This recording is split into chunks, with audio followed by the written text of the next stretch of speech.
Yeah. Also,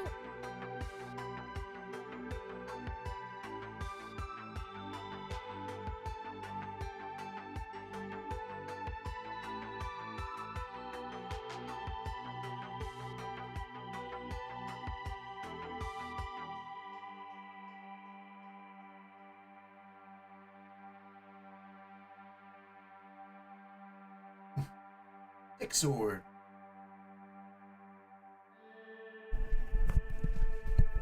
Dick sword. Dick sword. Dick sword. Dick sword. I am live. Just give me a second.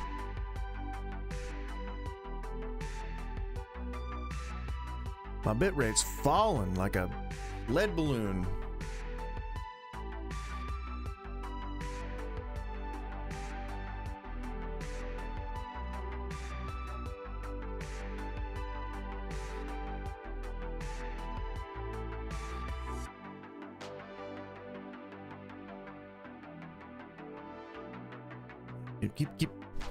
Keep staying patient.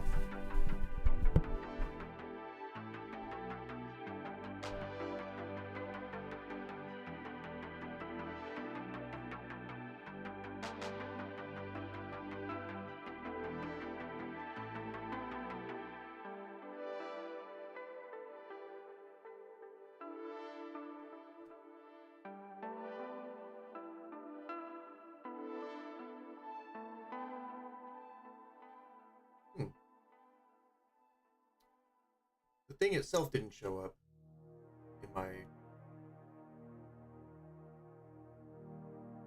Get a little boot.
Y'all. We're almost here. We're almost there. We're almost everywhere. We're almost every which way but loose, every which way but Sunday. Every which way but up, but down, but all around, and kind of every which way in general. All right? We just... I didn't really spit. And real quick, with the old trusty microfiber. Let's focus once again. There we go.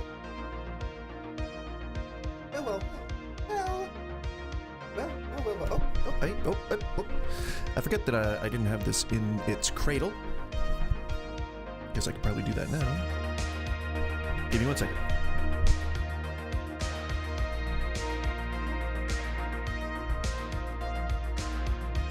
It was not in its cradle. Sorry, the sound's gonna go away for a second.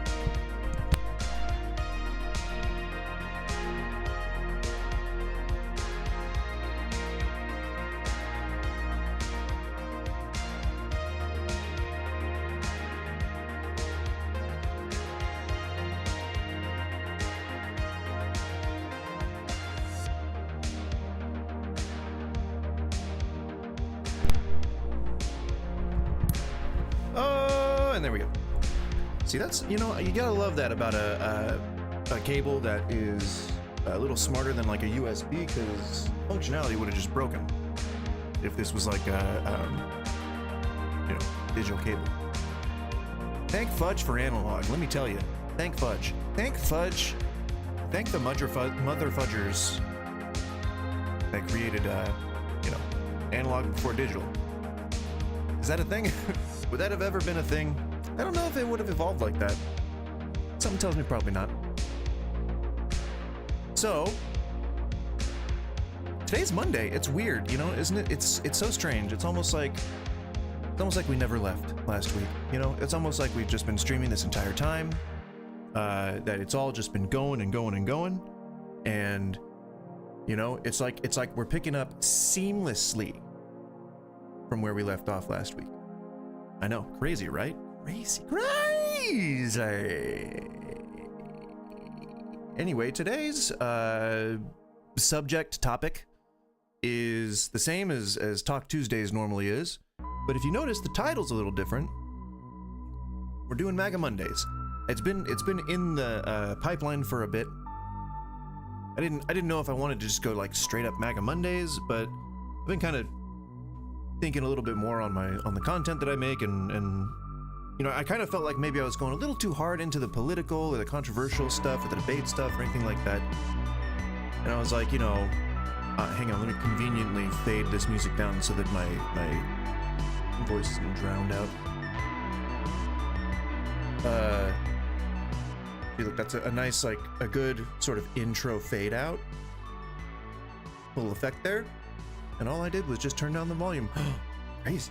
Ooh, ooh, ooh, ah, ooh, ah. So I was looking through a lot of my old videos, just to see if they still kind of hold up.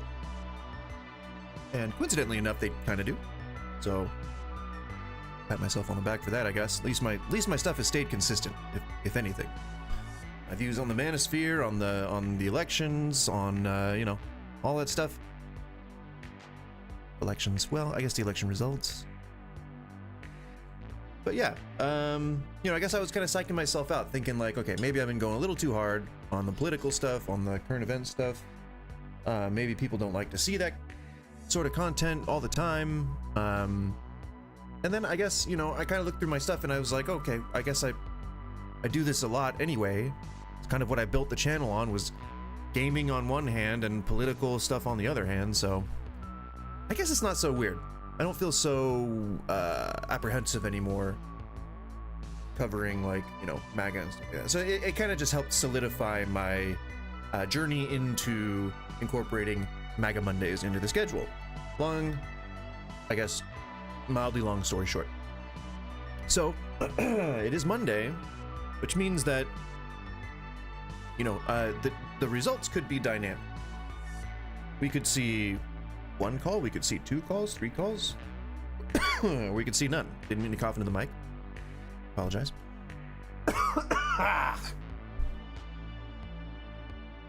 Better, probably. So until we get a call, we're gonna go ahead and react to just general MAGA videos. You know, maybe if you are MAGA and you watch a little bit before you call in, then you'll see me reacting to MAGA stuff, and you'll see what sort of my argument style is like. There you go. A little bit of research there for you. In addition to MAGA is a cult, change my mind, you can also feel free to argue about any of these. So these are the debate topics that I usually go with. These are my stances.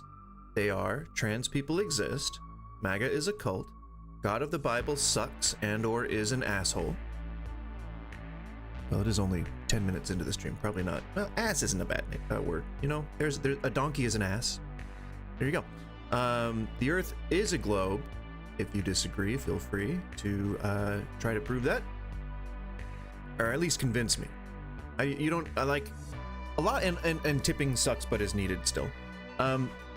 This encompasses what I believe, but I don't necessarily have the empirical evidence to back it up. So if you're going to come into a debate expecting me to know my shit without having to look it up, and you see me going to Google and you're like, oh, you have to Google that, then yes, Queen, go off.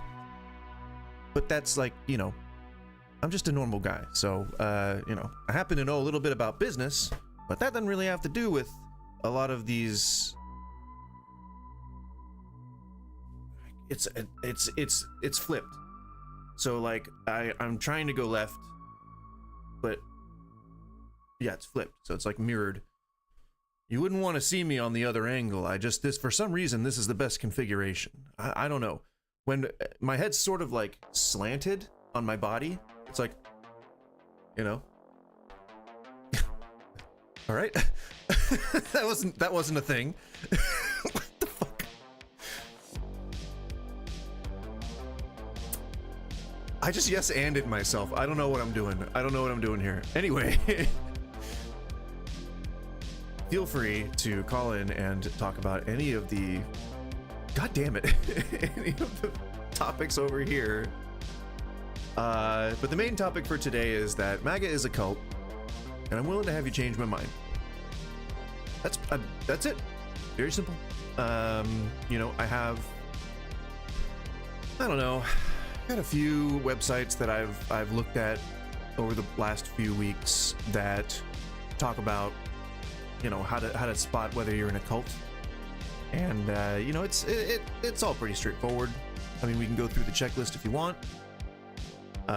If you're MAGA and you don't think that you're in a cult, I beg to differ. I'm happy to lay out why I believe that, but I'm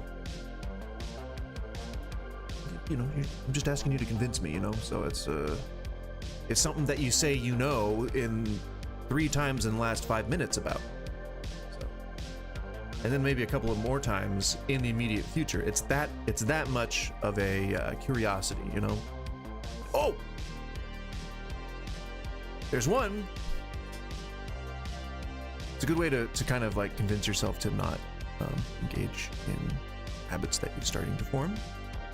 Little psychological tip for you. What's going on? You run through some spider web? Poop? I think that's poop. I think she like tracked a little bit of poop in.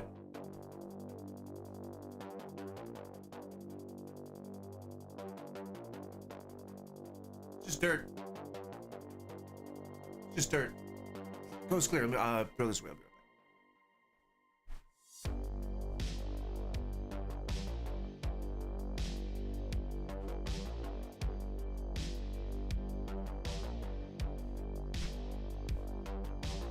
right back. Hiya! Tactical seating. Tactical sit. Tactical sit down. Tactical something. I know you may be noticing, if you're one of those alt-right pieces of poo-poo, that I may be wearing a Hawaiian shirt. It's themed, I like to color coordinate sometimes, especially when I'm on stream. It feels nice. Plus, as you can tell, my favorite color is blue. Blue blankets, blue theme to the pictures, blue clothing. I like blue. Blue is a great color. It's very happy, but it's also kind of sad. It's the best of both worlds.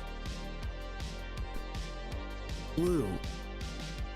It's also where controversial things lie, which dovetails to today's topic real nicely, which is if you're a MAGA person, you're probably in a cult. Probably act a little bit culty. You might have some cultish tendencies. I'm happy to have you change my mind, though. So call into the Discord. It'll send you to the waiting room, I believe. You have to, if you don't have an account, you probably have to make an account. I don't know if it might be more useful to get one of those things where you can like click on a bit.ly link or a something. That might be a little bit more easy for people, because I think then people can like call in on their phone. I'm not sure. I don't know how that works. I think I will be 100% transparent and honest about that. If I knew how it worked, I'd probably be able to tell you how to do it. But for now, the Discord is probably the best thing to do. It has worked the 2 times that I've had debate, so Discord must be doing something right. Anyway, I noticed that you may be seeing that I'm in a Hawaiian shirt. Other than color coordinating, I know that it tends to be a content creator dog whistle for the alt-right, but I'm taking it fucking back. Fudging. Darn it! 16 minutes in, I just can't stop myself from cussing up a storm. I'm talking like a sailor. You know, I'm dressed like a tourist, talking like a sailor. If I ever get partner, I'm gonna get demonetized. A lot of the time.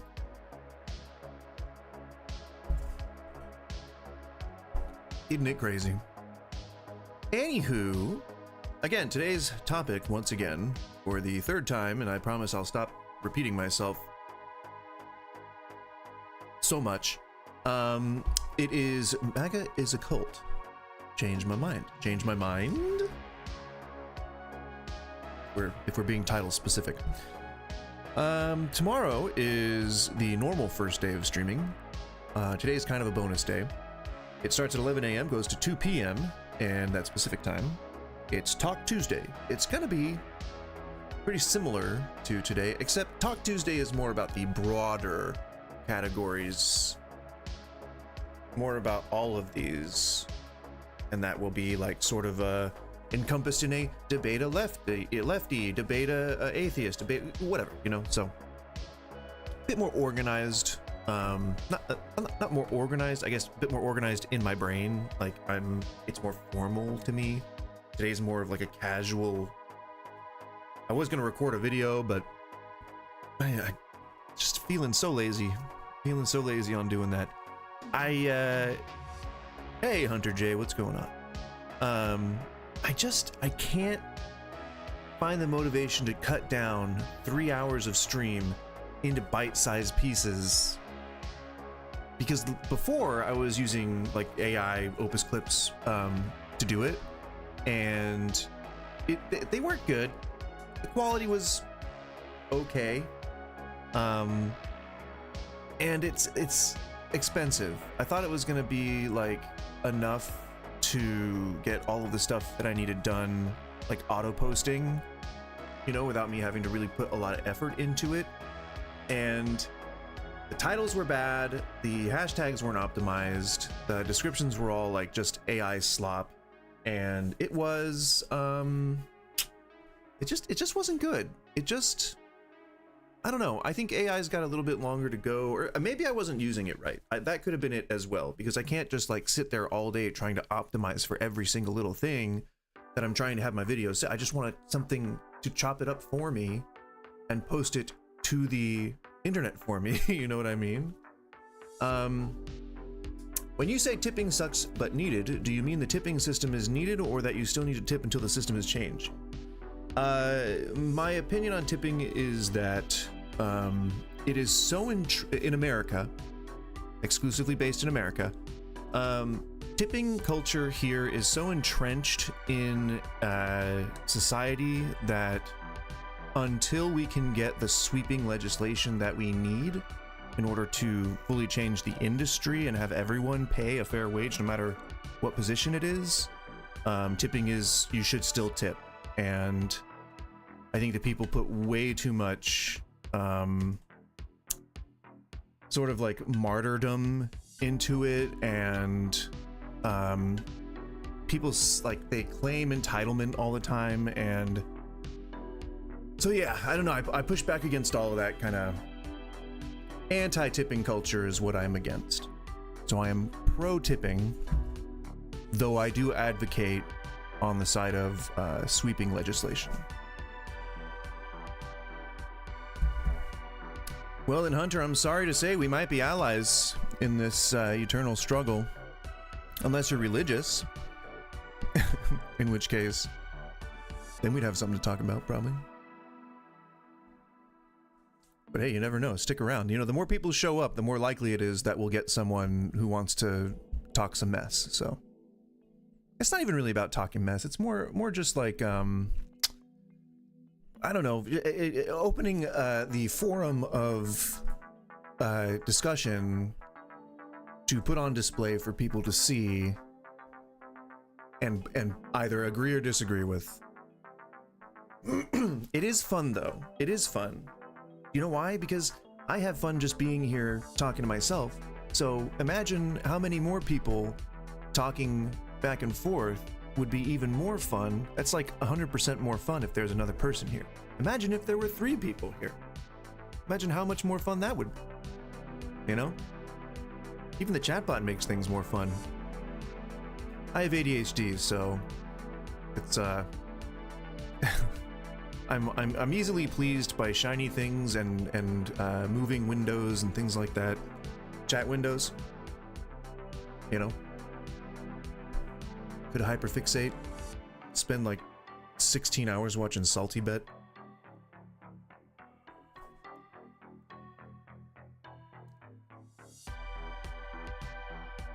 Nobody saw that sticker.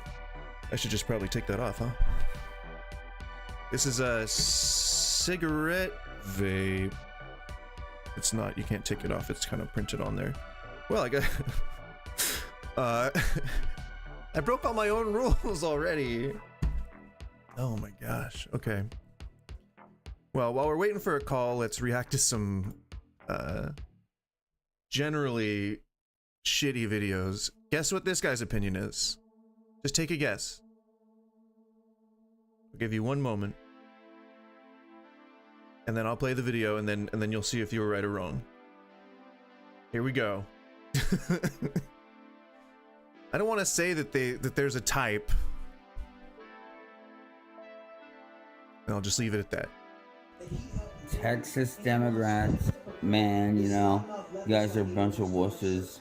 Just come back so we can redistrict like we always do. You guys do it all the time.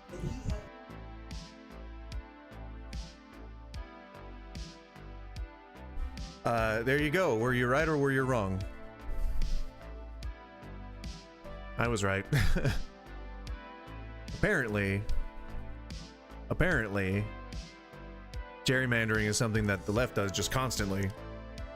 Apparently, we redistrict all the damn time. I feel like there's been a very large majority of very vocal people on the left who are consistently talking about disenfranchisement and how it's a bad thing. So I don't.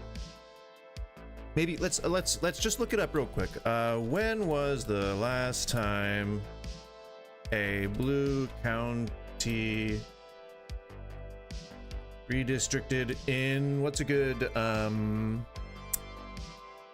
good state? California. California.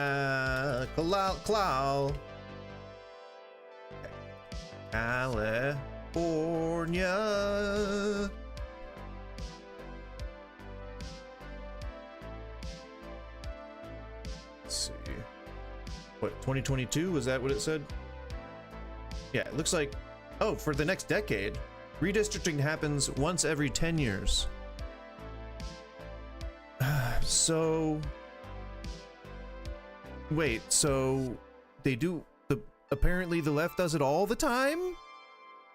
But it's on a schedule. So, I mean, I don't understand what the point of that was. Yep, that's what it said on the thing. Corresponds with the census. I don't it's already a good one. Starting off with a good one. I'm confused and frustrated already. What are you talking about, man? What are you talking about? Oh, WTF, hang on. So, if you buy oil from Russia or in other shit, you're gonna get your tariffs raised on you 25%. And if you talk shit, Russia, you can have some nuclear subs in your mists. Well, it's midst. Even I have trouble with that sometimes. But I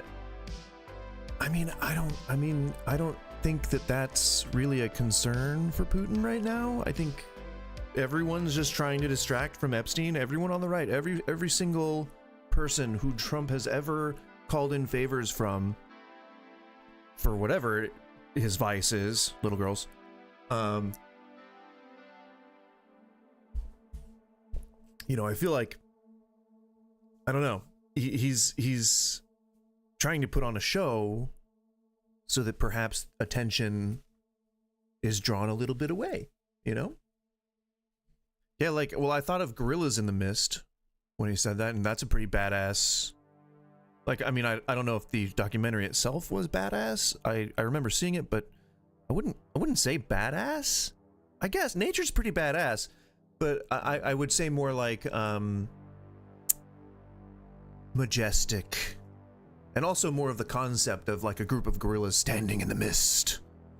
You know, like Congo. That actually is horrifying. That scene happened in Congo, and those apes were not very nice.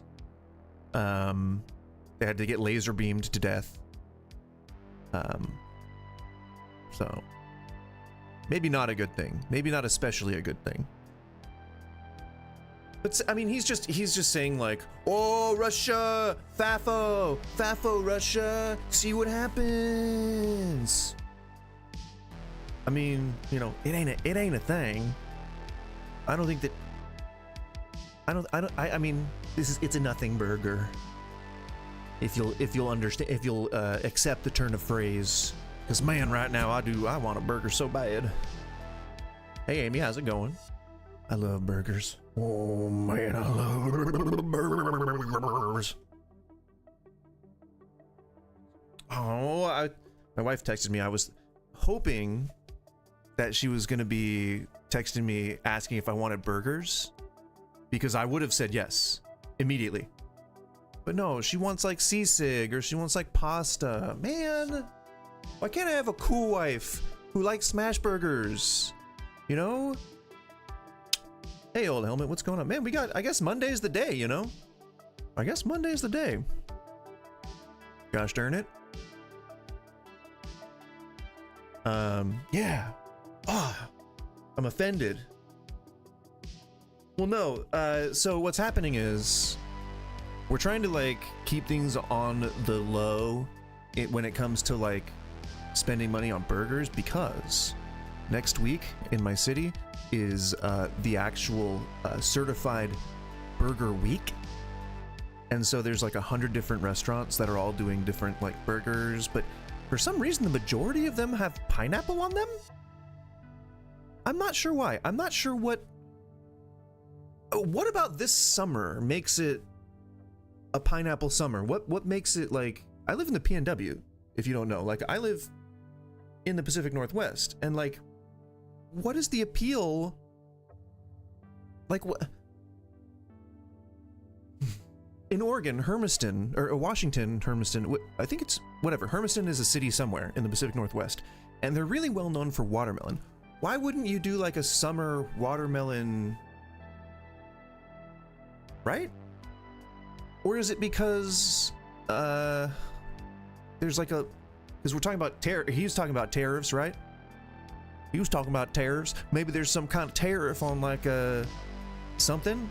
Pineapples? That would be like non-tariff, right? Because you're getting it from Hawaii.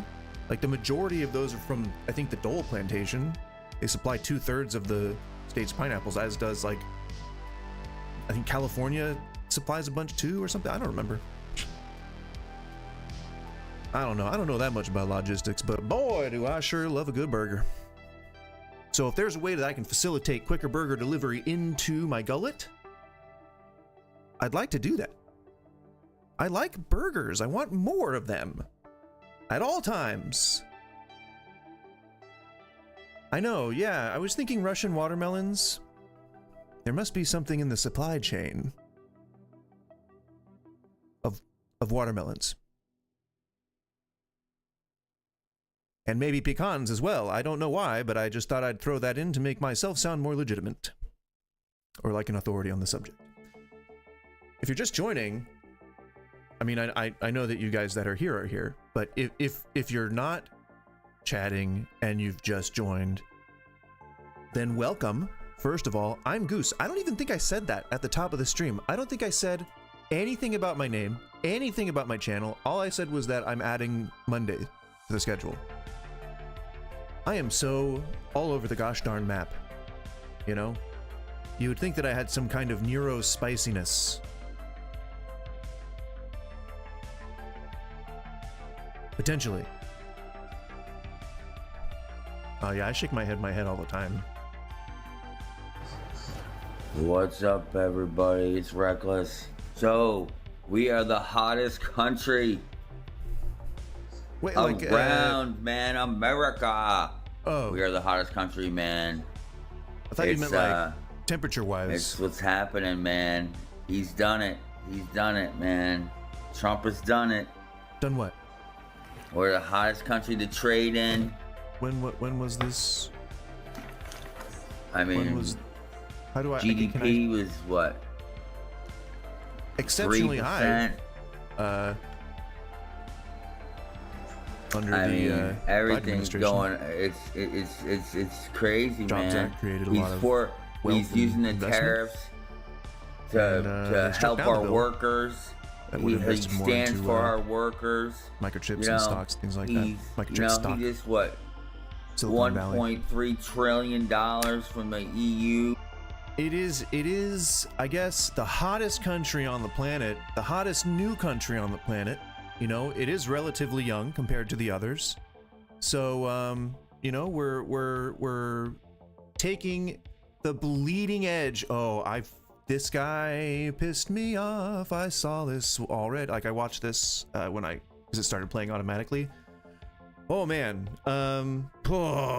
just listen to all the dog whistles that he fits into one statement. Did you guys hear what Oklahoma just did? If you didn't, Oklahoma is trying to solidify a America First exam into I think elementary schools or high schools. They're doing a pilot test of it in one district, and it's that guy. It's the same guy that you see in the news who's just like a POS, like to the nth degree. Has declared that no flags other than the American flag is allowed to be put into the or no, he said like all flag. No, yeah, no flag other than the American flag. And then I think there was like someone found a loophole and they were like, oh well, now you have to accept pride flags or something like that. I don't remember what it was, but he dropped that. But then he was also like in favor of book burning. You know, what was it? He wanted to buy the Trump books, the ones that were made in China, and like distribute them through classrooms. The Trump Bibles, that's what it was. And it's that same district guy. He's like I think a superintendent or like a principal or something. But he's just a really, really just crappy dude. But so they just passed this. I'm gonna get some water. I'll let this play. I'll be right back. Now, the first state in the country to roll out an America First certification test, and it's specifically for teachers coming from states like California and New York. Yes, if you're a teacher moving to Oklahoma from a blue state, you're going to need to pass this test before you can teach. Covers a lot of things like American history, civics, the Constitution, and yes, basic biology. Okay, first of all, this guy can't even speak basic fucking English. And yes. Oh my god. Get me fired up, you piece of shit. It's still only 34 minutes into the stream, and I have said so many bad words. I think maybe I just gave up. So yeah, that's a thing. That is a thing that is happening. And what do you mean? Need to pass this test before you can teach. Covers a lot of things like American history, civics. What do you mean? What exactly do you mean? So if you haven't heard, it's like it's people pushing the idea that like, oh, slavery wasn't that bad. You know, people wanted to be slaves. They didn't have any other options. They wanted to be slaves because they wanted to learn how to work for free. You know, like, and be property and bought and sold and beaten and killed, and then had institutions built around your exploitation and generational trauma, and then exploits every single aspect of it. And they like, what did history teachers mean in the early aughts when people tried to do this before, when they said that you know, people are trying to whitewash America? Like, that isn't racism against white people. It's saying that you're trying to turn our history into a, sure, white, but like a more rosy foundation than we had. And I think people were coming to terms with the fact that we had had a lot of like bad days in our history. And it's like, I thought that we were growing and learning. And I guess, you know, there's a whole section of people that had just like kind of closed themselves off. And I don't want to say that the Venn diagram between, because today's MAGA Monday, we're not talking about necessarily Christianity, but the Venn diagram overlaps quite a bit. So, I mean, it's like you have a enclosed society around essentially a dictator, and you compartmentalize everything, you circle the wagons, and you indoctrinate kids. Like, I mean, if you're gonna accuse drag queens of doing it, then like you gotta hold up a mirror to yourself too. When I was at the county fair, I go to all the county fairs up here. They are exceptionally MAGA friendly. But I go to all the county fairs, and there was one booth that was like a children's evangelical something or other, like evangelical crusade, or no, it was like they were trying to make it sound like cool, like we're warriors. But yeah, and I was like, oh, and it's the communities that I support that are trying to indoctrinate kids. Okay, interesting. Very strange. I also saw a guy with a MAGA hat that had "Never Surrender," and then the word Trump on the. Christians, pay attention, okay? Pay attention for a moment.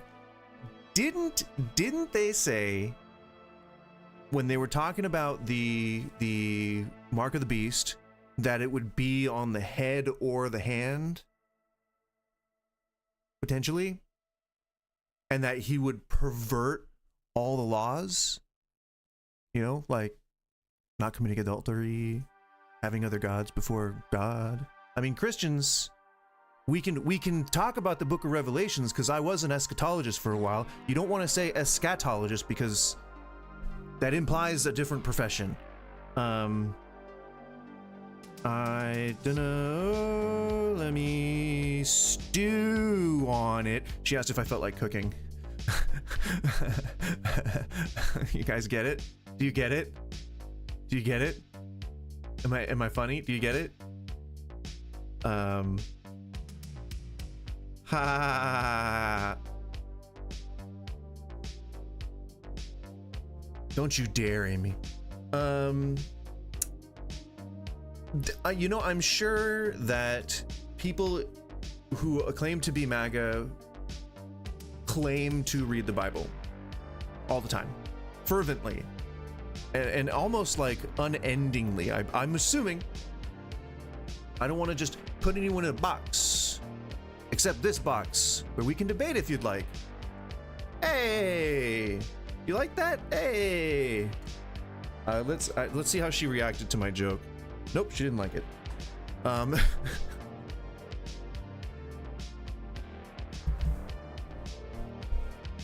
Well, yeah, Helmet, but that's the beauty of looking at something in hindsight. We can apply it to pretty much anything we want.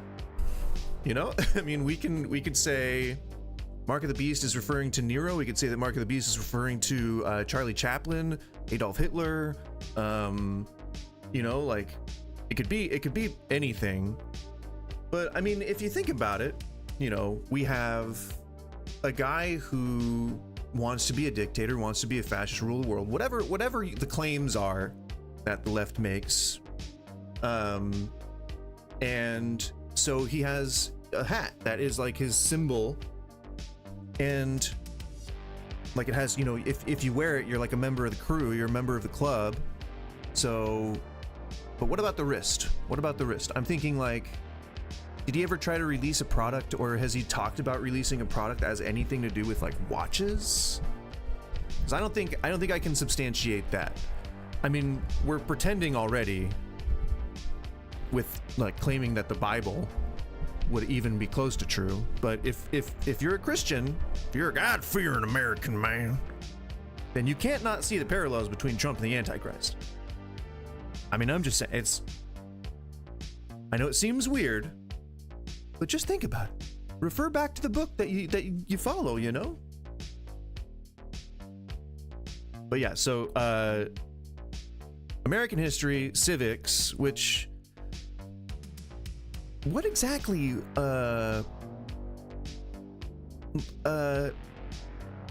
what civic? What Civics, the Constitution. What civics? And these guys hate the Constitution. I mean, I'll throw that out there.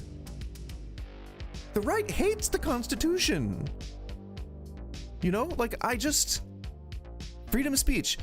They put that target on themselves all the time, but they do not like people being able to express themselves. You know, search and seizure, like they said it was a witch hunt, you know, like and they want slaves. Like, God. And yes, basic. And yes. Apparently, he doesn't think that grammar or speech should be a priority. Biology. Yeah. You think he's anti-trans? You think maybe he might not like trans people? I think that might be a thing, an issue that he is expressing with the left. Basic biology. Well, if you didn't know, if you happen to support this guy's idea, it's wrong, because basic biology agrees with the fact that trans fucking people exist. Why did I just put a swear where it didn't belong?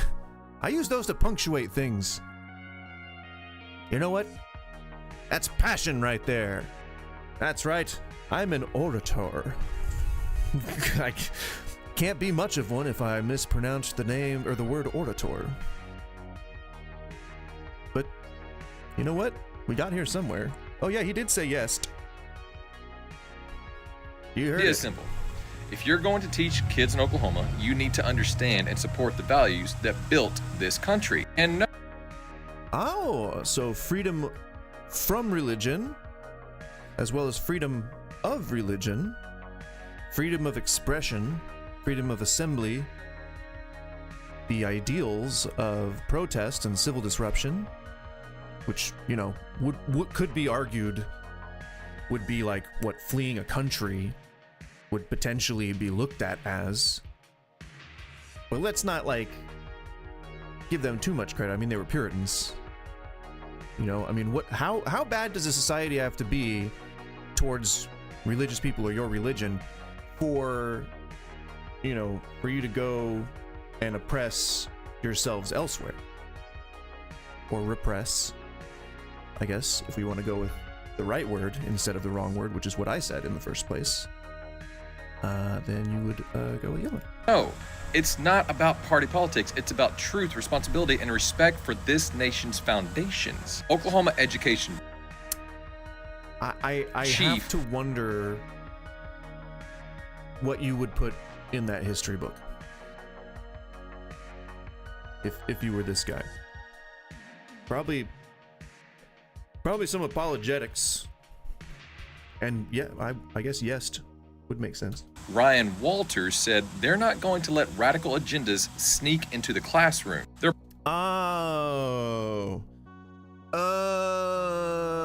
So what you have is people fleeing blue states who are fleeing to the 18th worst state in education, apparently. I mean, you would flee there, apparently, and you would then be trying to sneak your LGBTQ agenda into the classrooms, is, I guess, the thing. He has tried to, the guy that he's talking about has tried to implement his own version of the Don't Say Gay bill, so makes sense. Very true to his character. Partnering with groups like PragerU to make sure teachers are well versed in what they call common sense civic. So PragerU, if you're unaware, is Dennis Prager's program that he produces media through. And one of the channels that is the, I think, most watched on the PragerU channel is a kids-oriented channel where they tell you about how slaves wanted to be enslaved and how they wanted to stay slaves because life was so much better on the plantation than it was in Africa. That's right. You heard it. They loved their slave masters, according to Dennis Prager. They loved them, they cared for them, and desired to stay with them. Some even spoke out against abolition. It's pretty bad. Indoctrination, for sure. Remember, every accusation is an admission. And honestly, they're saying a lot of people are applauding this, and I can see why, because it's common sense. Because if you're leaving a state where the educational system is crumbling, maybe...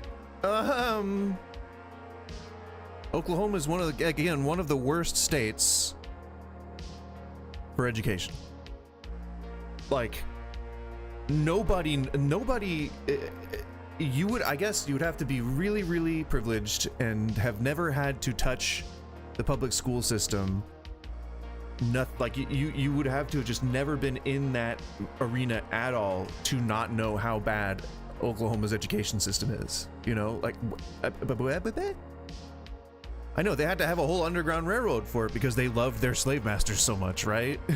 Like, what? It makes sense to check if your teaching lines up with the values of a new place you're moving to. This isn't about banning people. This is about raising the bar. But is it? Because you're saying that only what you guys believe is true, which I would say is a bit of a fascist take on things if you're trying to apply it to society in a set of rules or regulations. A loyalty test? Have you ever heard of a loyalty test? Who does those? Good people? I would say probably not. But maybe my opinion differs from yours. I'm happy to hear that. If you're convinced that MAGA is not a cult, or if you're convinced somehow that you're not in a cult and you are a MAGA supporter, then feel free to debate with me on Discord. Click any of the links in, I think, the description. There's links in the chats, I think, pinned. And yeah, I'm happy to hear it. But this guy is a piece of crap. Let's be real quick. Would you want your kids learning from someone who doesn't believe in the basics? Oklahoma just drew a line in the sand, and I'm so hoping that all the other states will follow. So here's the real question. Oh my God. Do you think this will start a trend? I sure hope so. Did you guys? I sure hope so. Fudge you fudging. It's like...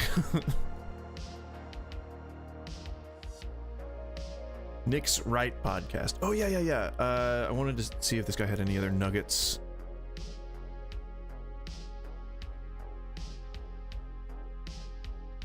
Stream external revenue service. Okay. CEO Jaguar. Democrats are the party of... Oh, here we go. Okay. Hey, everyone. So this week's videos will be coming from Oklahoma because I am currently what is on... That was a mosquito. Did you see that? That thing was sucking on my...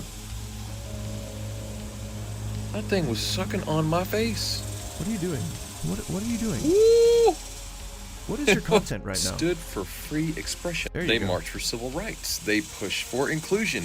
They claimed to defend liberty. But fast forward to today, and it feels like that party barely exists anymore, doesn't it? If you try speaking a different opinion, and watch how... Well, hold on. This is where the record would skip. I would say, what opinion? That slavery was okay? That genocide is okay? Or that the Holocaust never happened? Or... I mean, I don't know, like, what was that opinion? I think there's, that consideration that needs to be made before you think, oh, I'm just not allowed to have a different opinion? I thought this was America.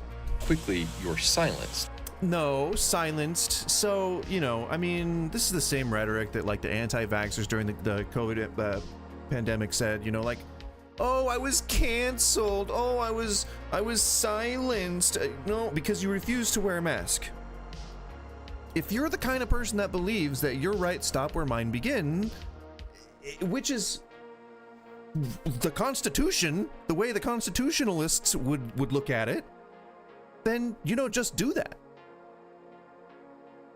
I don't find that difficult. I think this whole like, co-opting the hashtag I can't breathe, co-opting the hashtag my body, my choice, we're sticking it to the libs now.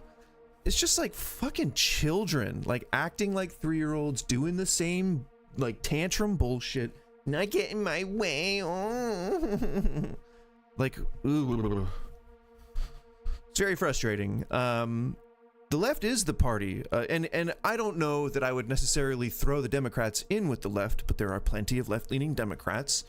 The thing is that establishment, anyone who's establishment, meaning establishment Republicans, establishment Democrats, they want to maintain the status quo, which to some extent is the lesser of two evils. Like overall, I tend to vote Democrat down ballot because I tend to align with those values a little bit better, but I do not like Democrats because they want to maintain status quo, which means keeping workers underpaid. As much as they bitch and moan about it, like they don't, like they're saying, okay, well, what we need to do is we need to figure out a happy medium between bringing minimum wages up across the board to a livable wage, or, and hear me out, maybe just raising it $1 or $1 over 20 years. How about that? Republicans, you guys down with that? And they're like, okay, sure, pfft, whatever. Like, so perhaps, you know, and plus you got the history of institutional racism. It's just there's a whole lot that Democrats, like establishment Democrats, like Chuck Schumer, like guys like that what they would rather keep, so either they have something to run on or something to argue over. Even though if you really just looked at the numbers, you could see that the rising tide lifts all ships, guys, including the ones that claim to be on your side. Or as I say, including the ones in the harbor. All right, so don't fall in love with politicians, I guess is my point. They're all corrupt. Anyone with the potential to be corrupt in a position of power is likely corrupt. I know that sounds like a broad generalization, but it is for the most part true. Yeah, sorry if that's if that's depressing and bleak, but that's just how I feel. Democrats are still, I guess, overall more so than Republicans, the party of tolerance and acceptance, especially because, you know, like it's you never hear a Democrat talking about like man, what's the metaphor? When people talk about the legalization of weed versus you know, booze or anything like that, the argument is, do you ever hear about a cop getting stoned and going home and beating his wife? You know, like I feel like, yeah, I feel like that's the approach to tolerance and acceptance. It's like the weed approach. They would rather allow people to be free, allow concepts to be free and evolve throughout society, and that's you know, that's the weed approach. And then the alcohol approach, where the cop goes home and actually beats his wife, is what the Republicans want. So both of which, it's like, all right, you can exist, but you have to be, you know, you can't, it's illegal for you to get married, or in like, if you do exist, you have to claim that you have a mental illness, even though that was proven to not be the case. You have to prove that, or you have to establish that you are really, you know, a man if you're a trans woman, or a woman if you're a trans man. Those things, like they use a cudgel to try to beat it out of you, as opposed to the weed approach where they allow you to have that self-expression and they allow you to exist within society. So it's both a maintenance of status quo, meaning for the left, status quo is progression, progressive values and laws and things like that. And for the right, it's conservatives, etc., etc. Say something they Nobody's clean, but there is one side that is cleaner. don't like, and suddenly you're labeled, censored, and shut out. This isn't about healthy debate anymore. Yep. And hey, you remember, Amy, no one ever became left-handed or was ever left-handed until we started passing all these namby-pamby liberal bills that started allowing for it, all right? It's about controlling the just never a thing. conversation. That's The same party that used to say society question everything that's a now social says agree contagion, or be quiet. alright? They don't want We all know dialogue. it. They just want obedience Just like to their being gay narrative. or Policies trans. are pushed without room for dissent. Opposing views are simply just pushed aside. Having to What is he just bitching and moaning about getting canceled? Is that what's happening? fairness and listening to someone else. Did he get ratioed on Twitter? And like this is what the subject of his video is? Else's opinion. What happened to letting people think freely, speak freely, and live freely? Now it's all I mean, if you got in trouble at work for saying something racist or sexist, and your idea is that, you know, I thought that, you know, I was free to say whatever I want and that I was allowed to have opposing viewpoints, forgetting that the place that you work or your family or wherever you said the thing you said that made you feel like a piece of shit and you process it differently than a mentally healthy person, whatever setting that was, they are still people and they can still express their opinion, and if they want to kick you out of their business or send you home or make you leave the house or whatever is appropriate for the situation that you were in, that is their decision. That is their freedom to do, just like it is your freedom to say and think the things that you want to think and say. Nobody ever said you couldn't. It's just that you're now putting yourself at the mercy of society, and if society decides that it doesn't want you in it, then perhaps you should kick rocks, baby cock. Okay, well, I don't know that for sure, but I felt like it was a good punctuation, so I said. That would definitely get me demonetized if I was partner status. For sure. So yeah, this guy's not a good guy. You may remember one of the people in this clip. Just tell me if you recognize anyone. History doesn't always repeat itself, but it rhymes a lot. Wow, Nikki Haley looks really, really spent, doesn't she? Sorry, that's not the person I was talking about, but I just felt like that would be funny to say. Stay tuned. Give This me one. stuff Yep, has happened before. Think about looking. Jefferson when Washington was president. He So slaves. put in his Secretary of State office a guy that ran a newspaper and ran shit about Washington that was detrimental Okay. to him. So we have always Okay. played, This degree? huh? To this Oh, degree? yeah. Oh, there he is, the bald wonder himself. If you've never seen this man, he is one of the most insecure guys you could ever see in your entire life. Opus clip. This is another good reason not to use it. This isn't his channel. This is Truth Bomb USA. But so this guy's Tim Pool, who looks like a early 2000s club gay from San Francisco. I would know. Not that I was one, but I spent a lot of time in San Francisco. Though think what you will. I shan't deny it. Yeah, it's like when bears started getting like skinnier, you know? That's yeah. It seems like that's like sort of the era that he's projecting, but also I think he said that women. No, that was Matt Walsh. Sorry, they all blend together so seamlessly. Tim Pool is like one of the Russian assets that is employed by I think Steven Crowder's company, or the company that hired or employs Steven Crowder. I think they're like, you know, Putin talking points, you know, tankies, I think is the online term for that.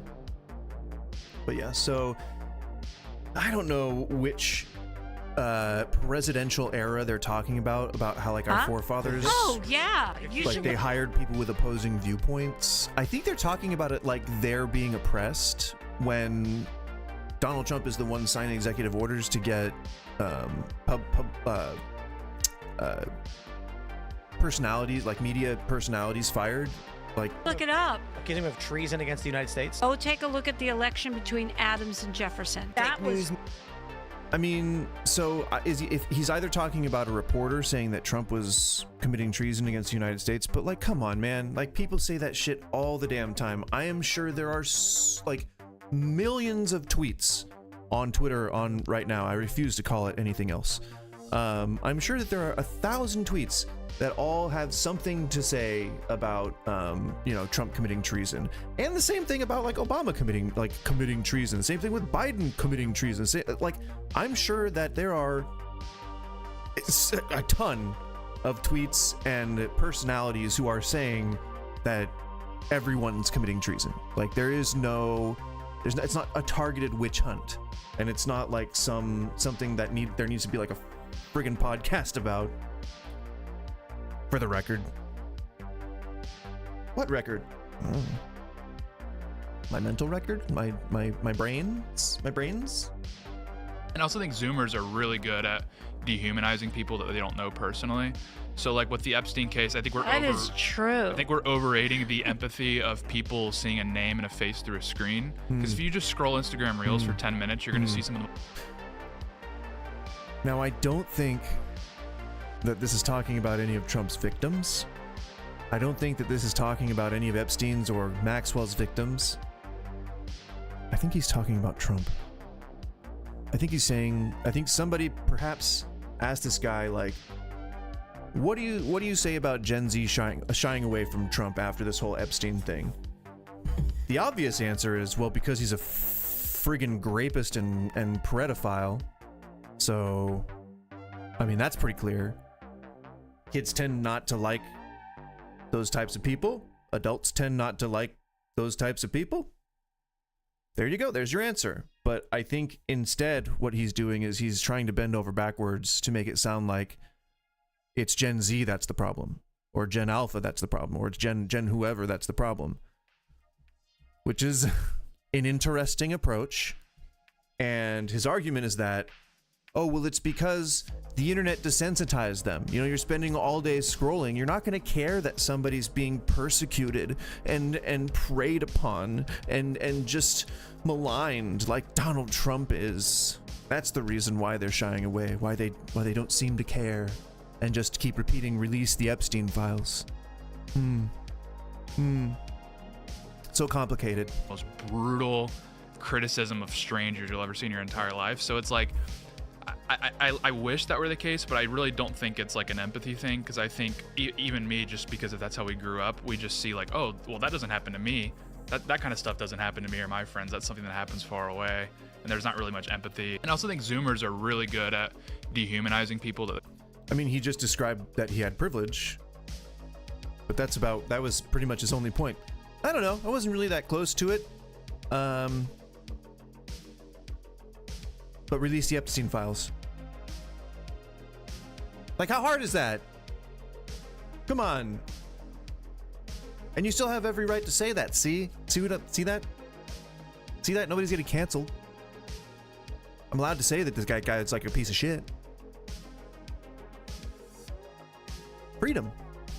That's why I believe in America. If you know what that's from, then you've seen it too many times. But also 1,000,000 points. I believe in America. I said it again for you. my accent was terrible, but you should know where it's from. And if you don't, shame for shame. While those And go great watch American the gosh darn, watch the movies that are movies. What? Once again, if you're just joining, we're waiting for a master debater to come into this this room and to come into this screen and to masterfully debate over one of the topics up there. If I can, I'm doing it a little at a time to make sure that I'm headed in the right direction. There we go. All right, I've made it. I forgot that I can't go beyond this. Sorry, it's very difficult to maneuver. It feels like I'm playing the claw game. All right, any of these topics, but this one, oh, see, I can't go up there. That the MAGA, this one, that's the this is the one for today. It's MAGA Monday. MAGA is a cult. If you would like to try and change my mind, I'm more than happy to have you try. And keep in mind that I'm saying change my mind. I'm not saying prove me wrong. Like I'm not coming to this with like a packet of papers or a sheaf, if you will. I'm not coming to this with a sheaf of papers. So just saying.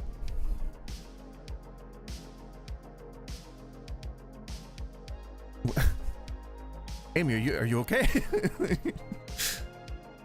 Having some typing issues?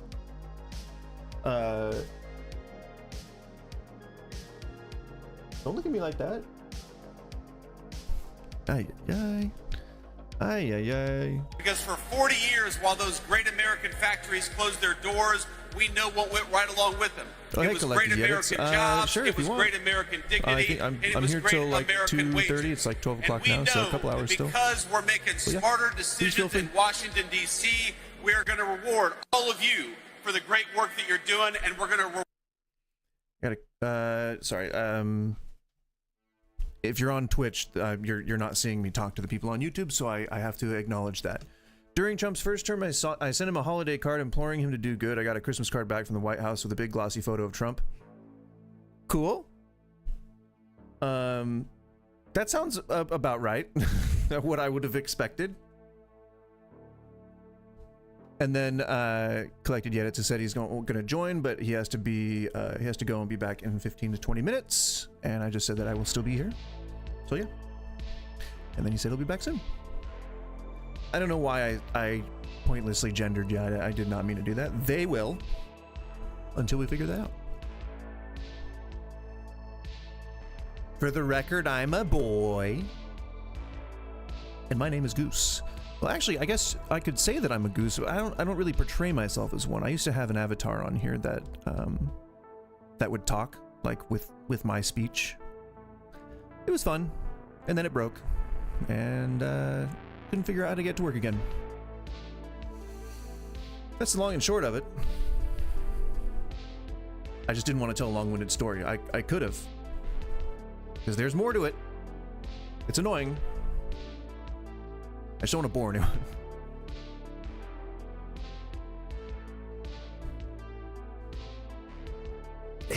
All right, so we got JD Vance, who wants to stop outsourcing U.S. jobs to foreign countries. Even though that's how people got rich in the first place, people like him.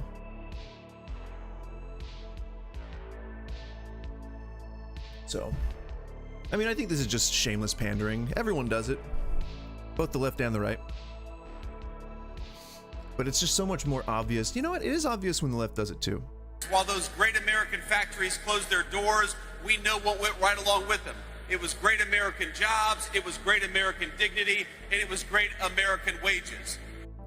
So I think at the time when we were outsourcing jobs, that was like early 2000s. When was the great... Oh, 2008 maybe. When the real estate market crashed. When was the great outsourcing? Did I spell that right? In America. I definitely didn't spell that right.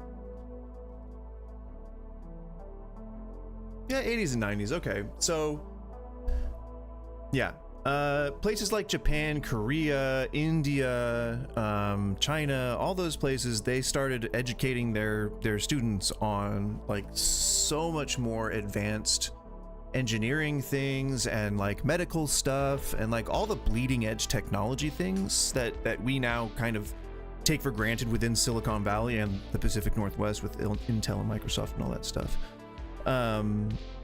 You know, they learned all that shit. Like they learned it hardcore, and that's why Japan exploded in the 2000s with like technology, and that's why China got so rich in the last 30 years.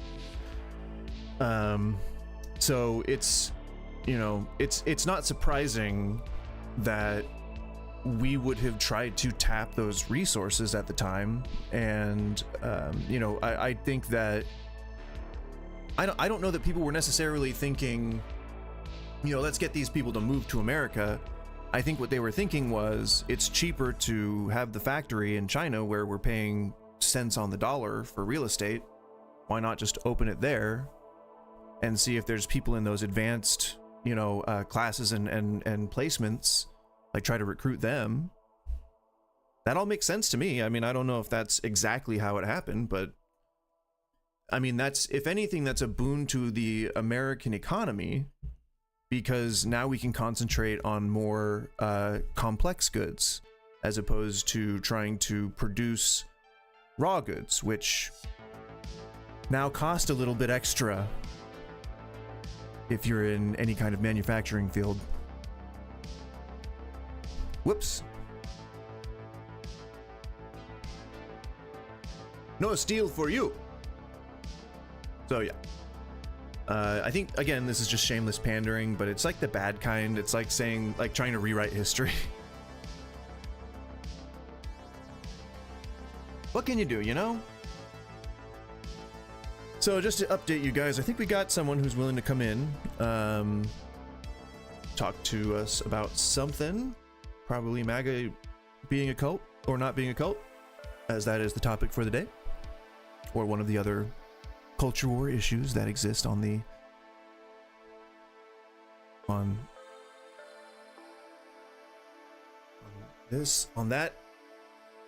that text window. So stay tuned. Might come back and join us. I'm gonna go use a restroom before that happens. But I wanted to put something. All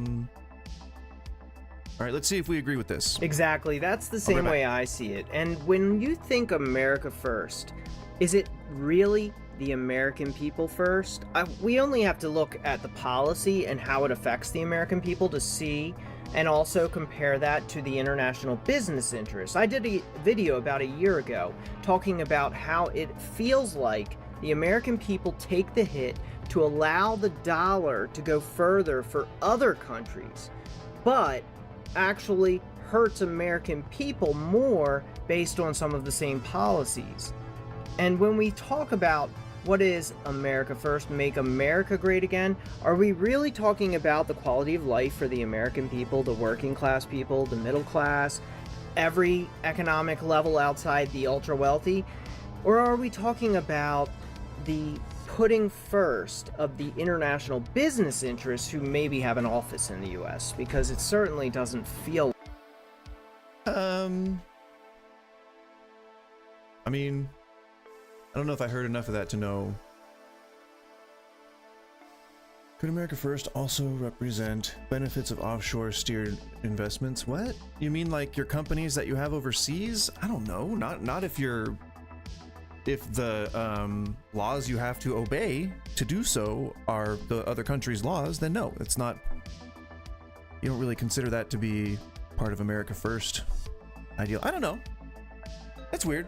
Very niche question. Very targeted.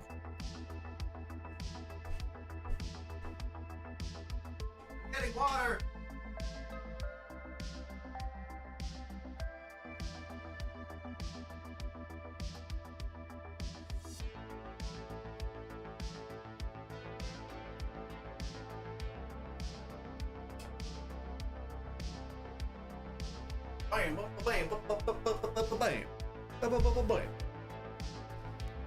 And we're back. I'm back. Well, if you were here, you're already still sitting, but I'm back. What do we got? We got a guy that can't click a button. So I type this first. It's such damn dry mouth.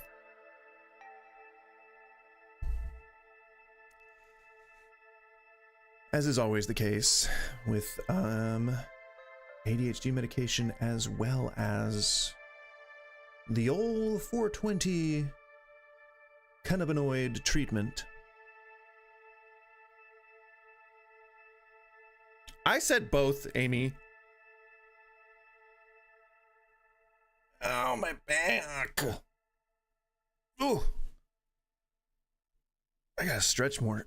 Ow. I took a tumble yesterday. My dog was running a little too fast, and I don't know what happened. Like, she was looking at me as she was running forward, and she kept looking back at me, and I'm like, why are you looking back at me?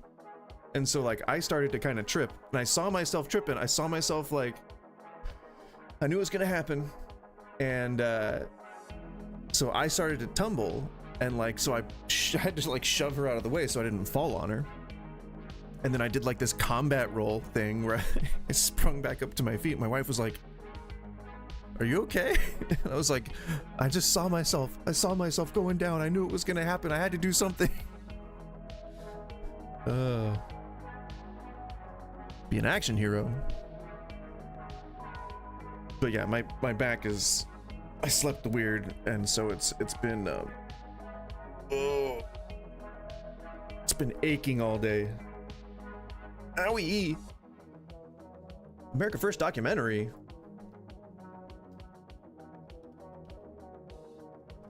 Oh, let me see if I can find, there was one, what was it? Male sadness? What was it? It was like male sadness epidemic or something. It was hilarious.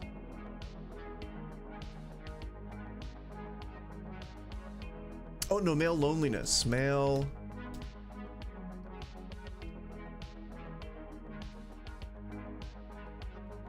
Oh. Ha. Hashtag male loneliness.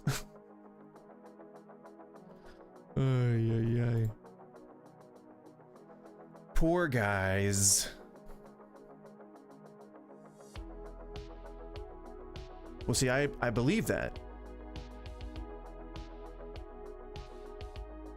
Believe that. Where, can I just see shorts? Like, isn't that, can I just...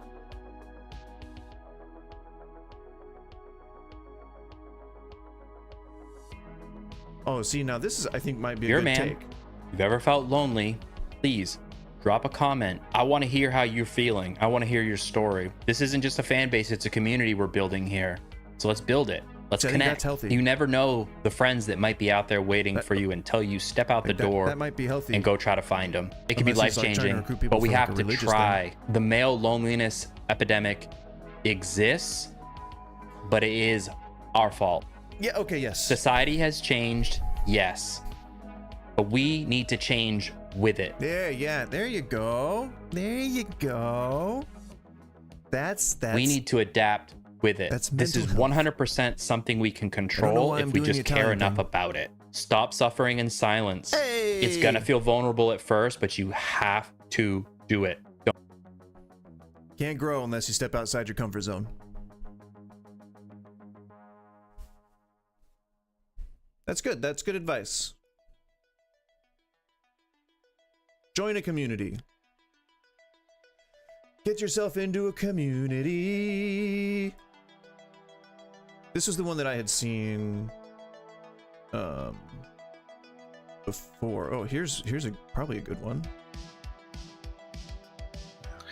And it is it's in black and white so that you can get nice and sad while you watch it, okay? So get really sad get very sad and use that word start to cry too if intentionally, you want. purposefully, because it's appropriate. The epidemic of male loneliness. You mentioned earlier, even the Surgeon General has come out and spoken to the deleterious organic health effects of loneliness upon people, and in particular men. And what we know with regard to loneliness, of course, women get lonely, men also get lonely, but loneliness has a disproportionate effect on men. Does it?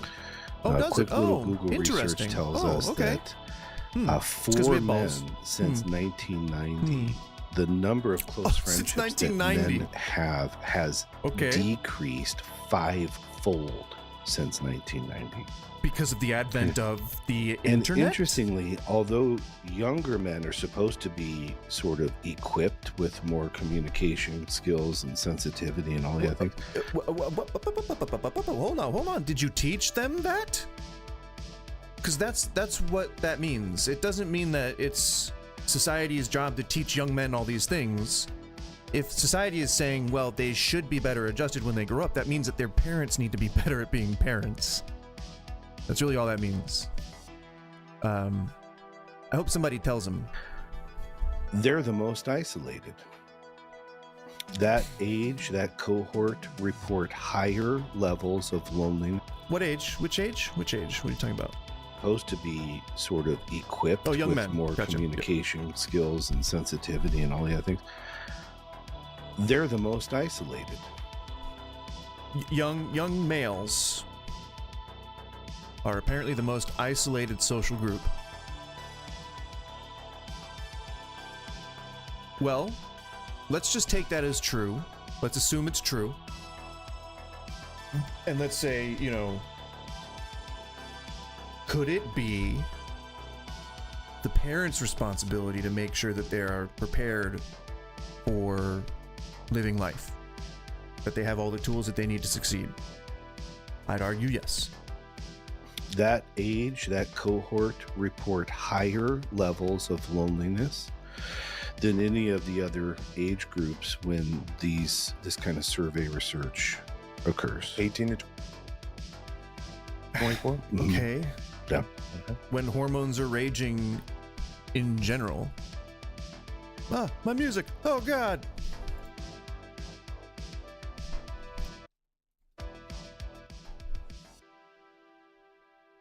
Let me know if that's better.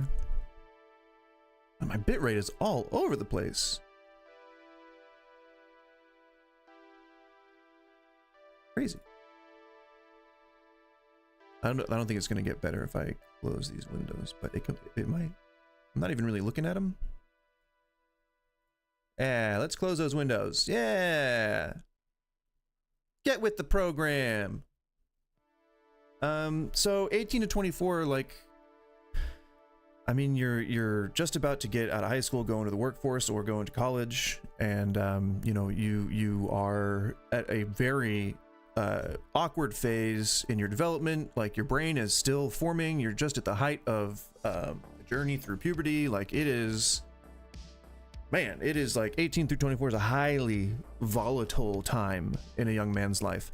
Add in social issues like struggles with religion, mental health, cultural issues, weight. It may be like they're struggling with, body dysmorphia, or they're trans, or they're gay, or something like that. And they don't feel like they can come out. Or add in all those multitudes of complicated issues, and you have got a very scared, lonely person potentially. And again, it is, I feel, if I might hammer that point home for a third time, that it is really up to the parents to make sure that the kid feels like they can talk about the issues they need to talk about, like they are accepted no matter what path they might choose in life, and that they can express themselves no matter what that expression might be, whether it's gender, mental, or social or cultural expression that they're choosing to adopt or go with. Even if it's just a phase, like, your job as a parent is to be a facilitator and to be a person that they can come to when they are scared and when they have questions. If you provide that place for them, they will probably like you when they become adults. And if you don't, if you're religious and you follow the rules of the Bible because you feel like you're going to burn in hellfire, consider that to be like, you know, how you should approach teaching your kids things. You know, if you don't teach your kids to come to you with questions and concerns and with things that you should be able to handle as a parent, then they're going to go elsewhere and potentially fall into some kind of danger. So do not unshepherd thy flock. Is that biblical enough? I don't know if that works. Do not unshepherd thy flock, for thou art sheepfolk, for thou art sheepfolk, and must finely repeatedly thus remain to thusly be thine sheepfolk. Sheep?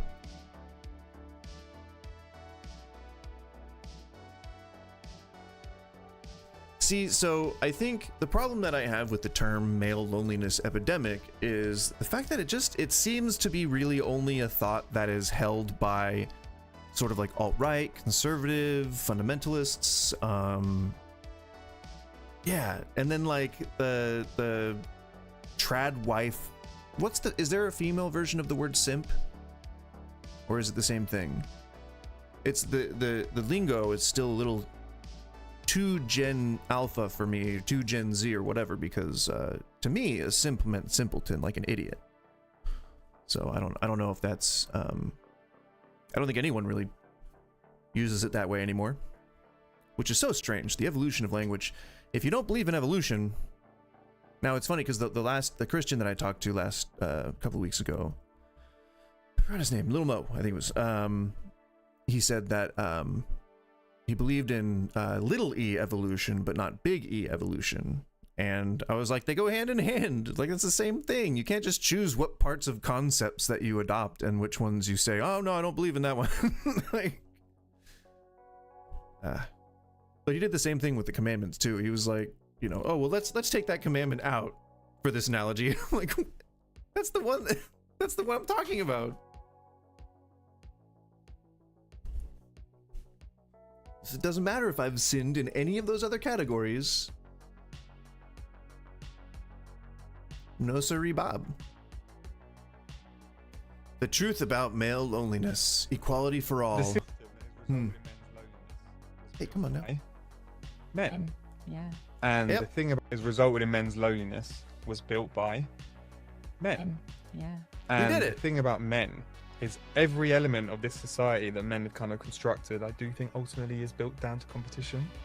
Everything from the economic system we live in with capitalism down to the thing that men what are they into, sport, or what is that? It's competition. I think it's all about competition. That is a deep analysis of the societal need to succeed, like how you know, all of our commercial and economical statistical emphasis and focus on how to better build corporations is built on the idea of, you know, people being put into competition with one another. You know, like, are you the prettiest? Are you the fastest? Are you the strongest? Are you the, you know, the most capable at this or that?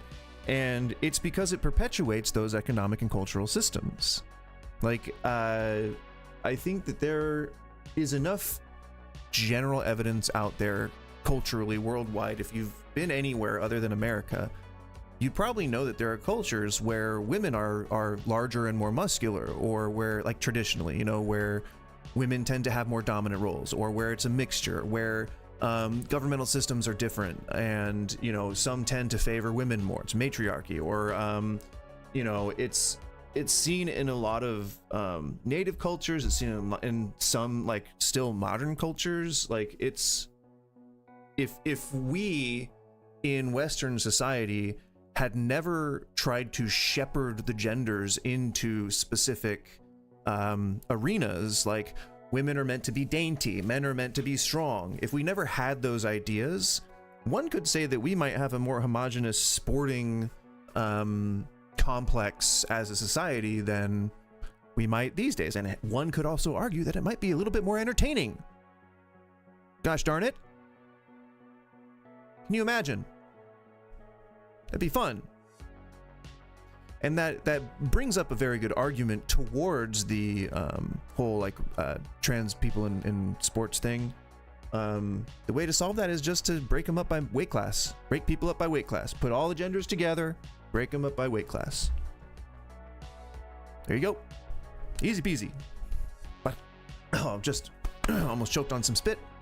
Bada bing, bada boom is what I meant to say before I started choking.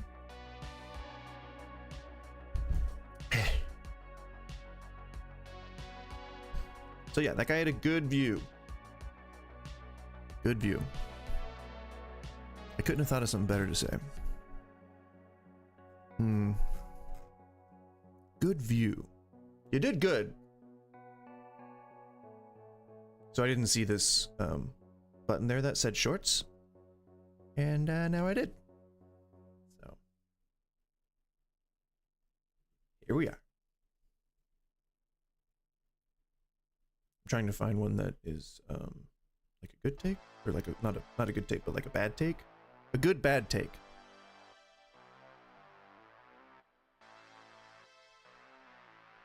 That looks like an AI image. Is that a person? Because you see, like, these all look like regular people, and that one's all polished. That one looks like it. No, that could just be like a glamour like a thumb, like a good thumbnail. I don't know. It's hard to tell these days, man. Let me tell you. Oh no, that's clearly like a person. Oh, that's, is that the same person? Facial recognition. No, that's a person. Yeah, that's a real person.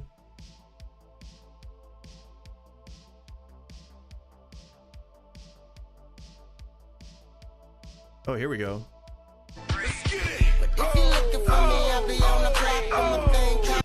All right, so it's just a music with some footage, but it says, until men stop ascribing to a half-baked masculinity, which I have to wonder what that is, the male loneliness epidemic isn't going anywhere. What does that mean?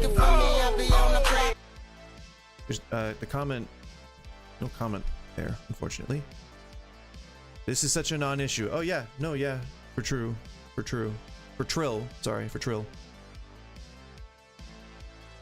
Right. Over the last 2 decades, it's been reported that young men, particularly aged 15 to 24, have experienced a 70% decline in social interaction.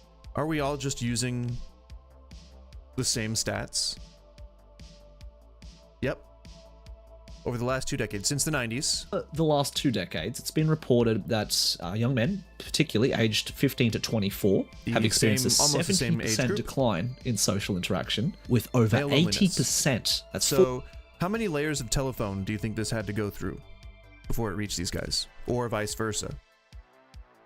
Freaking strange, like how similar it is. It's so congruent, like, to the other video that was much better produced, like the podcast, the black and white sad podcast, sadness, sad boys, sad dads.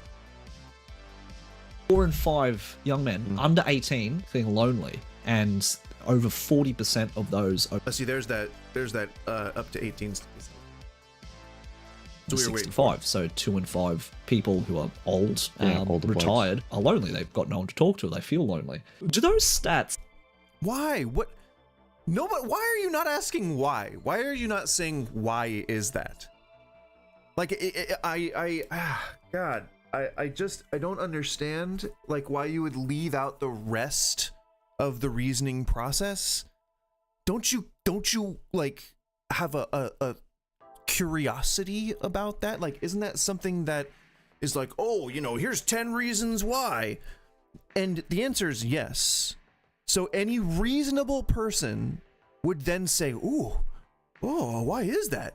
Oh, what caused that? But that's where the grift is. It's like, well, you don't ask that, because otherwise you would learn the truth. Strike you as surprising? I don't know if it necessarily strikes me as surprising, but it does make me deeply sad. Especially the notion that young men now, you look at 5 people and 4 of them are going to be like, I am stuck by myself.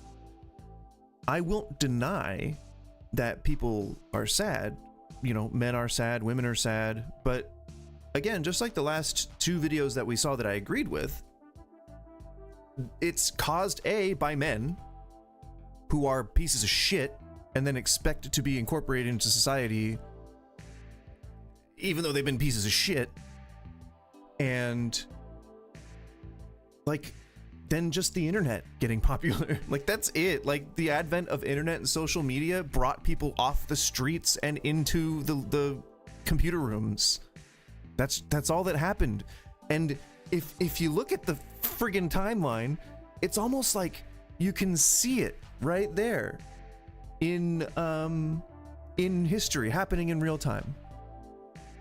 Crazy, right? Mike Fan, is that collected edits? Just want to make sure I confirm that that's you. Okay, cool. Let me see it now. Let me see if this works. Hello, can you hear me? Yeah, I can hear you. Can you hear me? Ah, perfect. What's up? How's it going, man? Good. How are you? Where are you from? You sound like you have a bit of an accent. Yeah, I'm from Britain. Sweet. Or the UK. Cool. Yeah. Where are you from? I know you're American, but what state? I am from California, but I live in the Pacific Northwest right now. It's like Pacific Oregon, North. Washington. Oh, fair enough. Yeah. I was gonna say. Yeah. You like up there? I heard it's like very wet, very British weather up there. It is. The more or north, can be. The more north you get, the more wet and dreary it gets. Seattle, I would say, probably has the most London-esque rain patterns, but it also doesn't have as much fog. You know, San Francisco would be a much better place for that kind of stuff. Yeah, fair enough. So what's up? Did you have something about MAGA being a cult that you wanted to talk about, or was it one of the subjects? Yeah, here? I saw your list.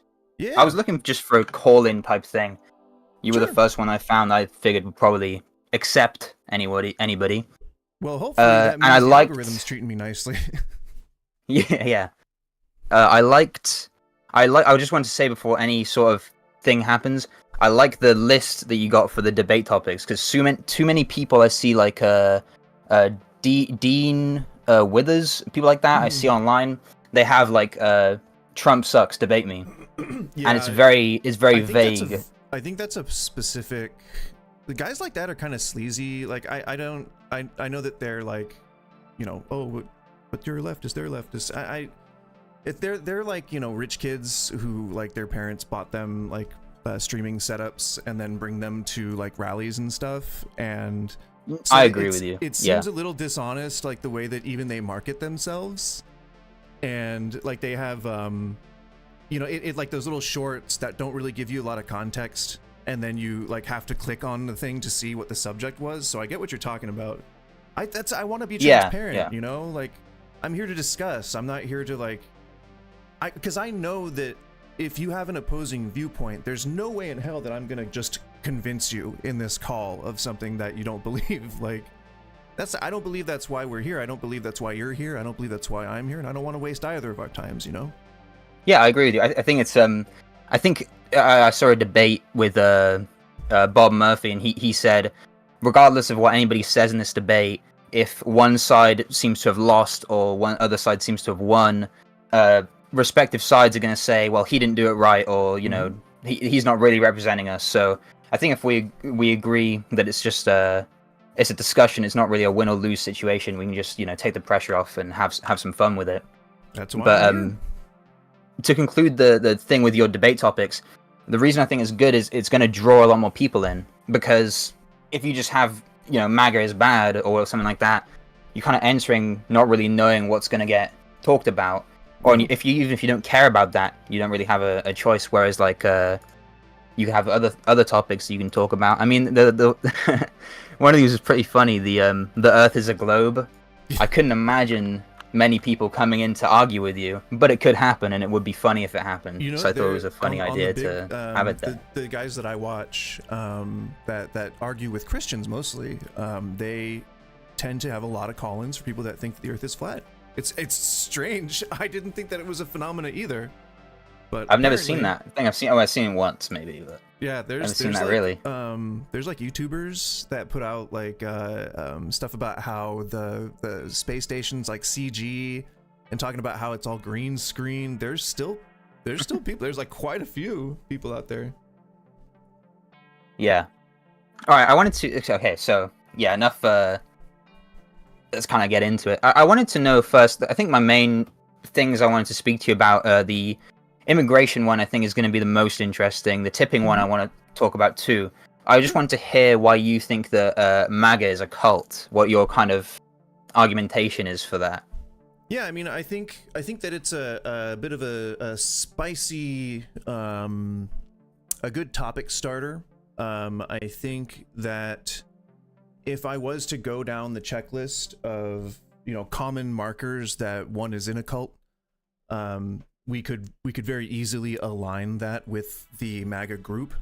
And I don't necessarily mean Trump himself. I mostly mean, he's included in that because it's Trump supporters, but I mostly mean the the MAGA base, like the people who hashtag MAGA on everything, who always have the MAGA hats on, who have like 10 different MAGA shirts, who have like all this, you know, they are the Trump super fans. And okay, so somebody who is let's say a Trump supporter, or they're like a half supporter. I think it'd be hard to find a politician that you agree 100% with, regardless of who you are, unless it was yourself, right? But, I typically dislike them all. Yeah, I'm pretty much the same. Mm-hmm. Any smart person is. So, yeah. So it's, I guess what you're saying is the people who kind of dogmatically believe everything and agree with everything that he says. I would suppose those people are lumped into that group. Whereas everybody, if you just say like, I like Trump because of this and this policy, but if I had to be honest, I really didn't like when he proposed this or said this, or I didn't like the tariff move or whatever. Mm-hmm. You wouldn't lump those people. Would you lump those people in still with the quote unquote MAGA cult?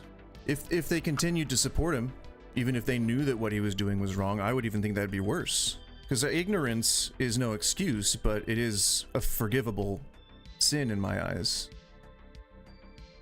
Okay, but I meant like we have two candidates, and I think that one is slightly better than the other. I still disagree with some of the stuff that the one I'm supporting says, but because I completely disagree with everything the other person says, and I think the outcome would be much worse, even if you're coming at, you know, your positions from maybe more of a rights perspective than a kind of utilitarian perspective, you could still support Trump, I'd say. Or do you not agree with that? Still very cultish? If there weren't so many different things that disqualify him from being in charge ever again, then I would be willing to entertain qualifiers. But at this point, I don't think there's any excuse to keep following that man, other than a cultish ideology or a cultish mentality about it. Like, he can do no wrong. It's always a witch hunt. It's always an excuse. It's always, you know, like that kind of thing. That's sort of where I'm targeting. Right. But let's suppose, even if you don't believe that those people exist, let's suppose that there is somebody out there who is, like I just described them, they support him not on any kind of dogmatic level, but because he's the lesser of two evils, would you say, and in their own subjective opinion, right? Because you're never going to be able to objectively decide which politician's better. People are going to disagree on the way you measure that. Well, yeah, I mean, I would still want to know their motivation, but I think if it's simply like, I look at his economic policies and I like what I see, if it's simply something like that, then I would still have to question the quality. I wouldn't necessarily say cult, because, you know, they may be coming at it from a completely outside angle, and perhaps their family happens to be MAGA and maybe they aren't as involved and they don't necessarily know as much, but they're saying like, I like the guy's economic policies. If I would have to wonder the quality of the person or their ability to perceive the kind of person that they see when they look at a guy like that. I don't, you know, so I wouldn't it would say be more of a. Sorry, it'd be more of a. Not necessarily they're a member of a cult, but that they themselves are potentially misinformed or not necessarily. Yeah, I mean, they could be acting on pure unaware. reason, I would say. Sure, yeah. And on its face, if you were to look at as like, let's say a middle America type small town USA person, if you were to look at his policies surrounding, oil, which exists in middle America, farmers, rights to repair, servers and service staff not having to pay tips on or taxes on tips. If you were to look at all that stuff on its face, you might think that Trump's got some pretty good policies out there. But we learned 20 years ago, and it seems like we've forgotten at this point, that trickle down economics is not a good position to take economically. So now we're kind of having to remind people of that. But I would again have to really question. People can be misinformed, that's fine. But if I was to deliver the news to them about what kind of person Trump was, and they were to continue to support him, being like, well, I think I just still like his economics, then I would probably be like, all right, there's some kind of dogma happening here. Right. Okay. So if you were able to take somebody through your argumentation and it was completely clear, 100%, and then they still continued to deny it and just believe whatever they believed before, then you would go back and revert to the cult thing. Which in that case, I would agree with you. I would definitely lump it into the cult phraseology, but I would feel like something else is going on. There's some maybe generationally or some trauma or something that they're not confronting. But you're in a cult is just a bit easier to say sometimes. Yeah, I understand. Okay, so that's fair enough. Maybe before the immigration one, because I think the immigration is gonna be the most interesting. Let's do the tipping one, if you don't mind. So I was interested. So tipping sucks, but needed. So why do you think tipping sucks, and why do you think it's necessarily needed? So my opinion is tied exclusively to American tipping culture. I know that it's completely different everywhere else, and I think in terms of American tipping culture, I am well aware that the system is broken and that tipping shouldn't be needed, and that owners really should just be paying a living wage to their employees. What is a living wage? We can discuss that if you'd like, but other than that, it's overcomplicated, and I also think that it's so ingrained in society that other than sweeping legislation, we need to just participate in the system until changes are made, because people they get upset about it. They want to just vote with their wallets, but really all they're doing is just taking money out of people's mouths or taking food out of people's mouths. So that's my opinion. Okay, so needed. Sorry, could you just say why needed again? Because I didn't catch just that. Just societally, because it's hard if you're trying to make sweeping social change with legislation, with trying to pass things down to states, elections, things like that. It's going to take a while, and I don't think that it's going to happen anytime soon. And until it happens, we still need to engage with tipping like how we always have. Mm-hmm. Okay, I think it's fair enough. I understand where you're coming from on the tipping sucks and having your livelihood dependent on a payment that is effectively voluntary. Right? People don't have to pay a tip. I know they added some kind of discretionary charge. I was in the States not that long ago. They typically added standard discretionary charge, and they tell you how it's split and stuff like that.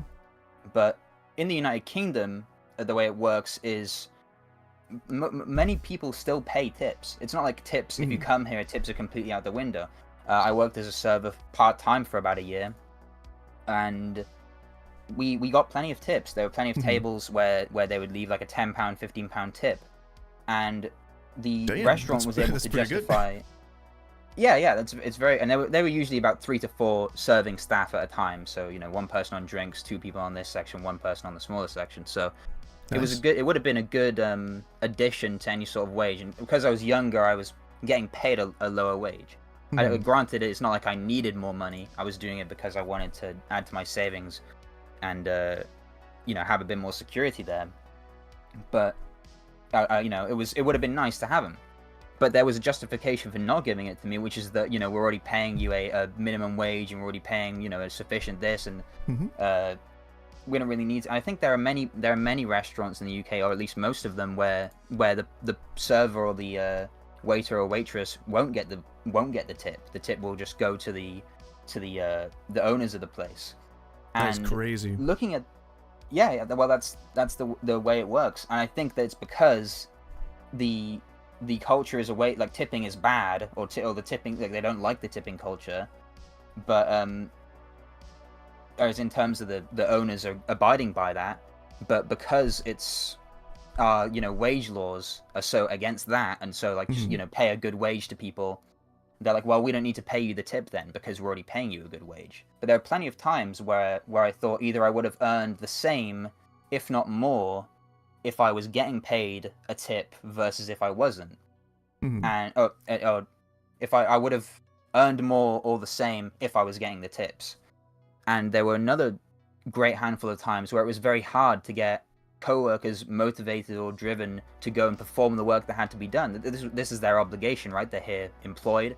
They're meant to be carrying out this job, such as clearing this table that's maybe hard to clear. But because there's no real, like a table of 8, you're not going to earn any more money for servicing that table than for, servicing a couple of 2-person tables. Like that, Valentine's Day was the best day because it's all 2-person tables. It's very ezy to service. You don't Still earn any more. Statistically, the best day for restaurants. Yeah, well, yeah, exactly. Because people are out spending, a lot on drinks. And that was like the biggest thing was drinks, but that's another thing. Oh, that's and prefix menus. If you can do a prefix menu on a Valentine's Day, you are set. A prefix, is that like the set menus type thing? Yeah. It's where you have like a because then the cooks and the chefs can just prep everything out ahead of time, and it's a lot easier to execute, and people just make their choices, and that's it. It's very lucrative for restaurant owners. That's exactly what happened. The first day working there, I looked at it all and I was like, this is such a rip-off for anybody getting it. And everybody's getting this stuff. They're paying like 30% more. But back to the tipping thing. So although I think for people who their livelihood is dependent on, the money they're being paid, it would suck to tend to a table and they not leave a tip, or to maybe the traffic isn't very high and they don't really earn that much money and things like that. But for someone like me, this was the outskirts of the city, so this is plenty of people. I feel like a comparison between tipping versus me being just paid the wage, I would have earned the same, if not more, doing being paid the tip in supplement to a low wage or instead of the wage. And then for the actual customers, they would have themselves got a better quality of service, because the plenty of people in there working with me didn't really have an incentive to provide that higher quality of service. I think I wanted to because my family went there a lot, so I felt like I was kind of paying it on. I was very thankful for them to give me a job because it was quite hard to get one at the time. But it's for all those other people, they just don't care, so for whatever reason they don't care. They don't really perform the job as well, and it's very hard to get people to do hard work then if they get paid the same regardless if they evade it or if they do it. So I don't know what do you have to say about that or that argument? So you think that people are just overall like tip motivated? Like if you're in a tip position, that your level of work is going to reflect how well you think someone's going to tip you? I believe so, or at least more so than a fixed net wage. I don't disagree. I think in a lot of situations, and this is true not just with America but globally, in a lot of situations, owners will take any opportunity that they can to cut whatever costs they can, so that at the end of the month they can, or at the end of the period, or at the end of taxes, or whatever the period they take draws from, they can hoard as much money as possible. And I mean hoard like an owner would hoard money. They go and buy new Ferraris and whatever, but that's essentially hoarding wealth. But I think that underpaying employees factors into that. And if you have laws in place that allow you to do that, then not only are you going to participate in it, but you're also going to propagandize the matter. And in America, at least, I don't know if this is true with the UK, but in America, at least, there are restaurant associations, and I say that, if you're not watching the video, I say that with big quotation marks, because I have the video pulled up, but it's delayed, obviously. Okay, yeah. I'm probably about to see you do that. I'm putting big quotation marks over that. These organizations are actually essentially lobbyist groups. If you're familiar with the NRA, the National Rifle Association, it's a lobbyist group that essentially tries to convince people that guns are good and that 2A is a good thing. And these groups exist for restaurants as well, and they're basically made up of restaurant owners as well as servers and bartenders, front of the house staff who tend to work primetime hours, who tend to get better tips. What they do is they go around and they propagandize why underpaying employees is a good thing.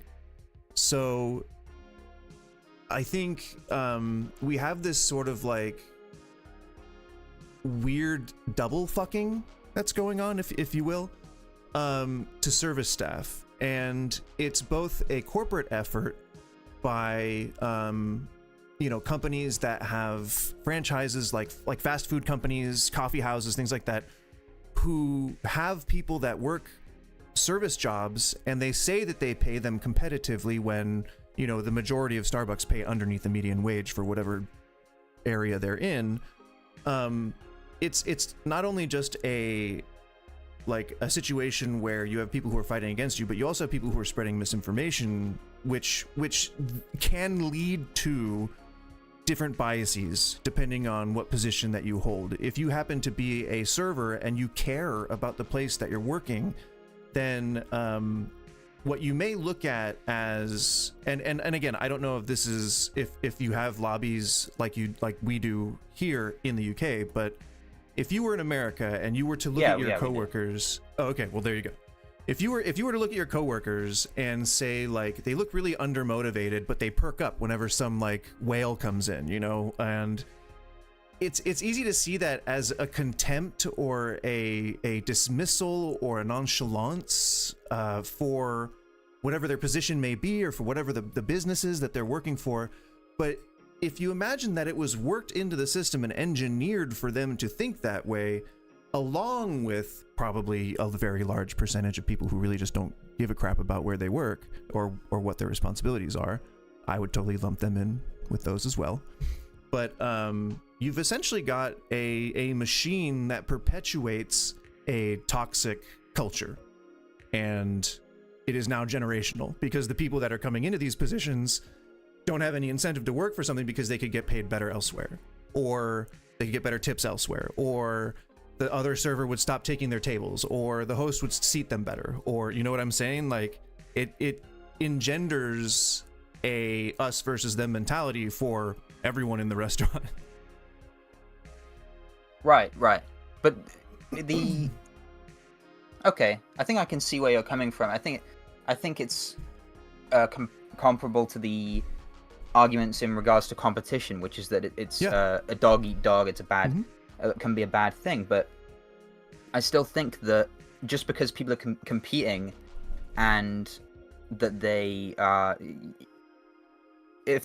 just because people are necessarily against each other in certain ways, because they're not going to be fully against each other. You're not going to have two people start like, unless it's some very, very heated situation, and maybe they're in a place which is a bit like they're in a Waffle House instead of a high-end restaurant. Maybe they will start physically fighting over tips inside in the restaurant, right? But I'm sure they do. I think it's pretty. Yeah, they probably do. But that's their warning me when I wanted to go to Waffle House. Yeah, there will be a fight. But it's in terms of, let's look at the general how competition goes, and like between companies. Typically, you don't get companies shooting at each other unless they're trying to use the state to do that, to sanction that violence. They won't hire their own, like McDonald's don't hire their own army, and KFC don't hire their own army, and they start firing at each other from across the street, because this is ultimately going to be very costly to do. Not only is there loads of legal trouble involved, but then you have to, if people start dying, paying people to go and enter that war is going to become more and more expensive, right? It's cheaper, even though it sounds counterintuitive that, because competition does decrease prices. It sounds counterintuitive, but it is, and it increases costs. But it's in McDonald's and KFC's favor to engage in this out in the open competition versus, actually boiling it over into violence. And I think the same thing can be applied to these servers. They can compete to provide better service for customers. They can compete to provide a better level of care for them in pursuit of a higher tip, and still end up satisfied at the end of the day, or more so than on a fixed wage. And I understand that there's probably plenty of people out there, just like if you're against taxes, there's probably plenty of people who argue for it on a like, I'm against taxes, but I still want to claim some kind of government subsidy, like a company, let's say, that's arguing for lower tax, but then they're claiming like $300 million every year in terms of in a subsidy. There's something there which is wrong with that proposition, So especially if they were trying to come at it from. Yeah, exactly. Okay. I'm down for it, but oh, I'm not arguing. I meant like if somebody was trying to argue, hey, we need to lower taxes because taxes hurt people or something like that, but then they said, I want to claim a $300 million subsidy from the government or something like that, or like get out of the economy, but I want to claim this subsidy. There's a contradiction there, right? Yeah, true. So that person's motives, I we have to. I was like, I guess I would be okay with that if that were to happen. Well, there would be if somebody said that, there would be some kind of contradiction. Yeah. If they were saying it from, if they said, hey, I don't care about taxes, I don't care about spending, I just want to get the most money off the government, I don't care how I do it. You'd be like, well, I mean, at least it's not a hypocrite. But if somebody says, I think the government should stay out of our lives and stop interfering with our economic activity, by the way, give me a subsidy for $300 million, there's certainly something wrong there with that argument. You have to question that person's real motives. Yeah. So I guess my point is that there may be certain bad actors who are lobbying for lower minimum wage and more tipping-based culture, based on their own just pure greed. They don't want to pay employees, I think they are limited naturally by the fact that there exist other employers who have have greater revenue and then are willing to pay more to steal those employees, which is competition over wages. But in the general sense, I don't think that it does. I don't think that tip labor is necessarily always a race to the bottom or a race to nothing. And if a restaurant is not getting enough traffic or enough revenue to sustain itself, or to they're not obtaining any tips, and because there's, by virtue of nobody going in there, I would question whether that restaurant should even exist, because it's clearly spending a lot of human resources, a lot of energy, maybe even maintenance staff, things like that, materials, towards an end that's really not satisfying anybody. So the fact that people aren't really getting paid anything there, and then they maybe leave and the restaurant's forced to shut down, well, I don't think that's a bad thing, because the restaurant wasn't really servicing anybody, but it was spending, human power on making it operate. So I think that's I agree my with the last thing. that. Absolutely, I agree with the last thing that you said. As far as competition, I think that it's pretty well established that competition in a local area economically increases quality of goods and thereby increases sales, which do tend to increase wages if the company is a good company. So I'm not sure if that is perhaps a UK specific statistic, but it happens in the UK too. Okay, well, industry wide, in the restaurants that I've owned and operated and worked in, competition increases overall quality of product and quality of service, as well as wages for the staff. So those, I think I would push back on that a little bit. And I don't think I disagree. Did I say I didn't agree with? You said the competition doesn't increase, or doesn't decrease costs, or that it increases costs, and you said that competition doesn't increase wages or increase the quality of the product. One of the two. I don't remember which one specifically. Oh, I think I meant if two firms are competing, they're either going to compete on quality or lower prices, and the increase in quality can often come from an increase in costs. Like if McDonald's spend money on a bunch of new machines, that's an increase in costs, but it's also going to result in an increase in quality. I don't know how many times it would be. hopefully. Ideally, you would charge more for it, but if your competitor gets the same machines and then still charges less, then you have no choice but to charge less, unless people are absolutely committed to your brand and they get some other value from it. You've made the perfect argument against, why we can't change, or for why we can't change tipping culture right now in America. That is, you've built the perfect argument. Oh, you mean until it's changed in law, right? Right. Yeah. But yeah, so I heard that at the start of the talk on the tipping culture, that you mentioned that. But I think, like I said before, with the arguments on your actual level of pay, whether if people work in a restaurant that's not really productive, whether they should be paid the same amount, because if they, you shouldn't keep that thing open, you shouldn't keep that thing operating. I guess it would close down anyway, but I think allowing tipping culture to exist would maybe further that process, make it a lot quicker, that restaurant closing down, which in my opinion is ultimately a good thing. It's similar to, it's no different to the business cycle argument, which is that in a recession there's a correction going on, and you need that correction to happen as quickly as possible. You don't want it to happen slow.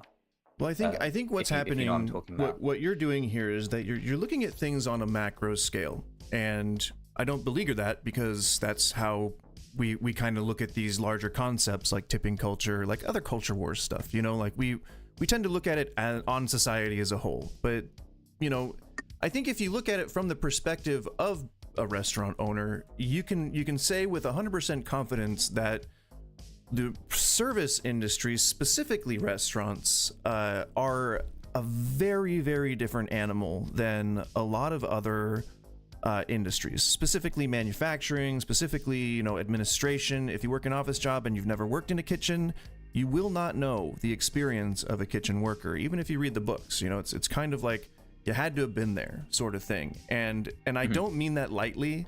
Like, I know that everyone says that their industry is different, but I think the reason why there are novels written about the romanticism of the heat of the kitchen and the speed of the job, and how it's so, sex, drugs, and rock and roll, and you feel like a celebrity in your own kitchen. I think that makes it sound a lot more extreme, but it is entirely 100% different. You are both drill sergeant, teacher, flight traffic controller, mathematician. Like, you are a physicist. Like, you're learning trigonometry. Like, you're learning, maybe not that far, but you're like, it takes a lot more of a different skill set, a different side of the brain to operate efficiently within a restaurant than it does anywhere else. And I only say that large preamble to then add to it that it means that we have to approach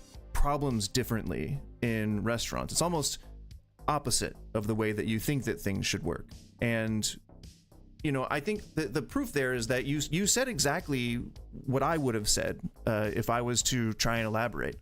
You can't typically just say that there's a surcharge on something, because the end tipping subreddit would go crazy, and it has like 1.5 million members or something like that. And you can't just say, we've decided to raise prices on the receipt, because then, the customers are going to say, I wanted transparency, but I also wanted to save money. And then you can't just eliminate tipping, because the restaurant will close down. And while you say the right thing about capitalism, that you should be allowed to compete so that if you are destined to fail, you'll fail, and another better business can get into that position. But there are so many restaurants that should have died that refuse to do so, because they are propped up by people who either have more money than God, they have like the fuck you kind of money, or they have restaurants that are passed down through generations, or because they have a loving community that, even though the food may not be that good, just props them up for whatever reason. So there's a lot of nuance to this, that ending tipping, if you were to structure it correctly, would sort of like, it would even out and it would homogenize, and we wouldn't have all of this like weird wonkiness with it. Because I'm not sure if you knew this, but when rich aristocrats would come over from the UK in the very early days of the aristocratic age in America, like the 20s, 1900s, something like that, tipping became really popular because it was a bid for service. Like you would, you would put coins next to your door, like where you would leave your shoes. You would put coins next to the door, and the servants would come to your door more often to attend to you because you would be giving them a little bit of extra. And it was not seen as an incentive to work harder. It was seen as a reward for being more present, which is fine for servers, but they're in charge of a lot of other shit they gotta think about. But then also you have to take into account the fact that the majority of service staff back in that day were newly freed slaves who owners were already taking advantage of by paying them close to nothing, which was around, when it was okay to like pay cents on the dollar because people were only like 3/5 of a human being back then if they were owned at some point. So like there's a lot of just crazy stuff that goes into tipping culture in America. And I mean, you made the points, like you made the arguments, yourself. You seem to have reasoned yourself into the correct position. I just think that you might have just a differing opinion on why we need to keep tipping, because you think that it would help with a capitalistic society, which I can't fault you for. I just happen to disagree. No, I think that's fair. Just a quick comment on the last thing you said about cents on the dollar for the wage. Inflation was also much lower. The price level was much lower back then than compared to today. I mean, the price level between the 1800 and 1900, I think Randall Ray is quoted saying it never even really changed. At the start, it was basically the same as the end, and plenty of goods. The goods that were considered basic or medium, I guess, in 1900 would have been much more expensive in 1800, and those had gone down. But through the introduction of new goods or development of new goods, those had gone up. So the price level stayed the same, but plenty of goods went down in price, and plenty of new ones that were introduced to keep the overall price level the same. If you know what I'm getting at. So like, if I was a person living off of canned food today, my weekly shop or spending would be much lower than somebody buying fresh meat all the time and all these other things, even though the general price level has gone up, and maybe I would even spend less than 5 or 6 years ago, even though the price level has gone up and stayed high ever since in the general, whole I mean, COVID people don't fiasco, really know how to shop, I think, in general. But I do agree with that. Yeah, it's again, but that's if we were to look at things in a vacuum, like if we didn't have a racial component, if we didn't have a cultural component, if we didn't have a societal component to any of these things, then we can just look at things and say, like, competition is good because it increases the quality of the product, like we said earlier, or like I said earlier. But I mean, I think we agree on that. And like, I think that having a robust structure in place before the competition is introduced, I think that could be a good compromise. The arguments out there right now in the government for getting rid of tipping and then substituting it with something else, the Trump's solution was to just stop taxing tips. And I don't know if that was his entire solution, but that's the first word that we've had on industry-wide sweeping changes to tipping in the last 50 years. I don't know where I was going with that, but I just don't see that happening like at any point. And I don't think that the way that we in America talk about positions that are typically tipped, so like servers or even onto like counter staff, people even still like make the argument about whether or not they should tip cafe workers, like at the people who like do the counter stuff and they hand you your sandwich or whatever. Like I think that there is just, I don't know,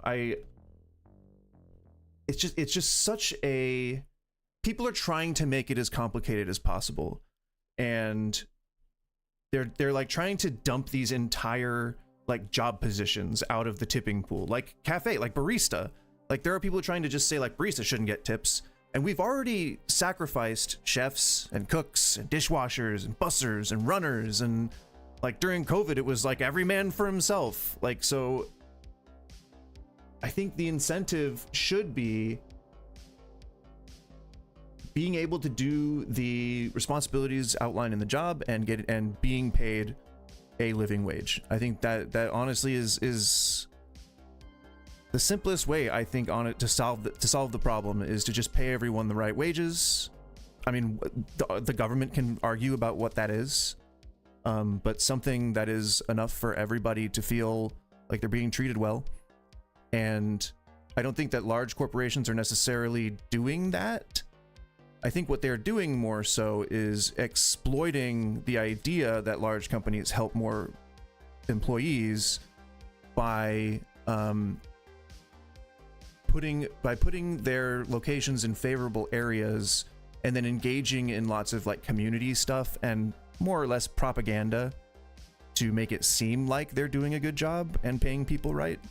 But McDonald's managers still make less than $30,000 a year.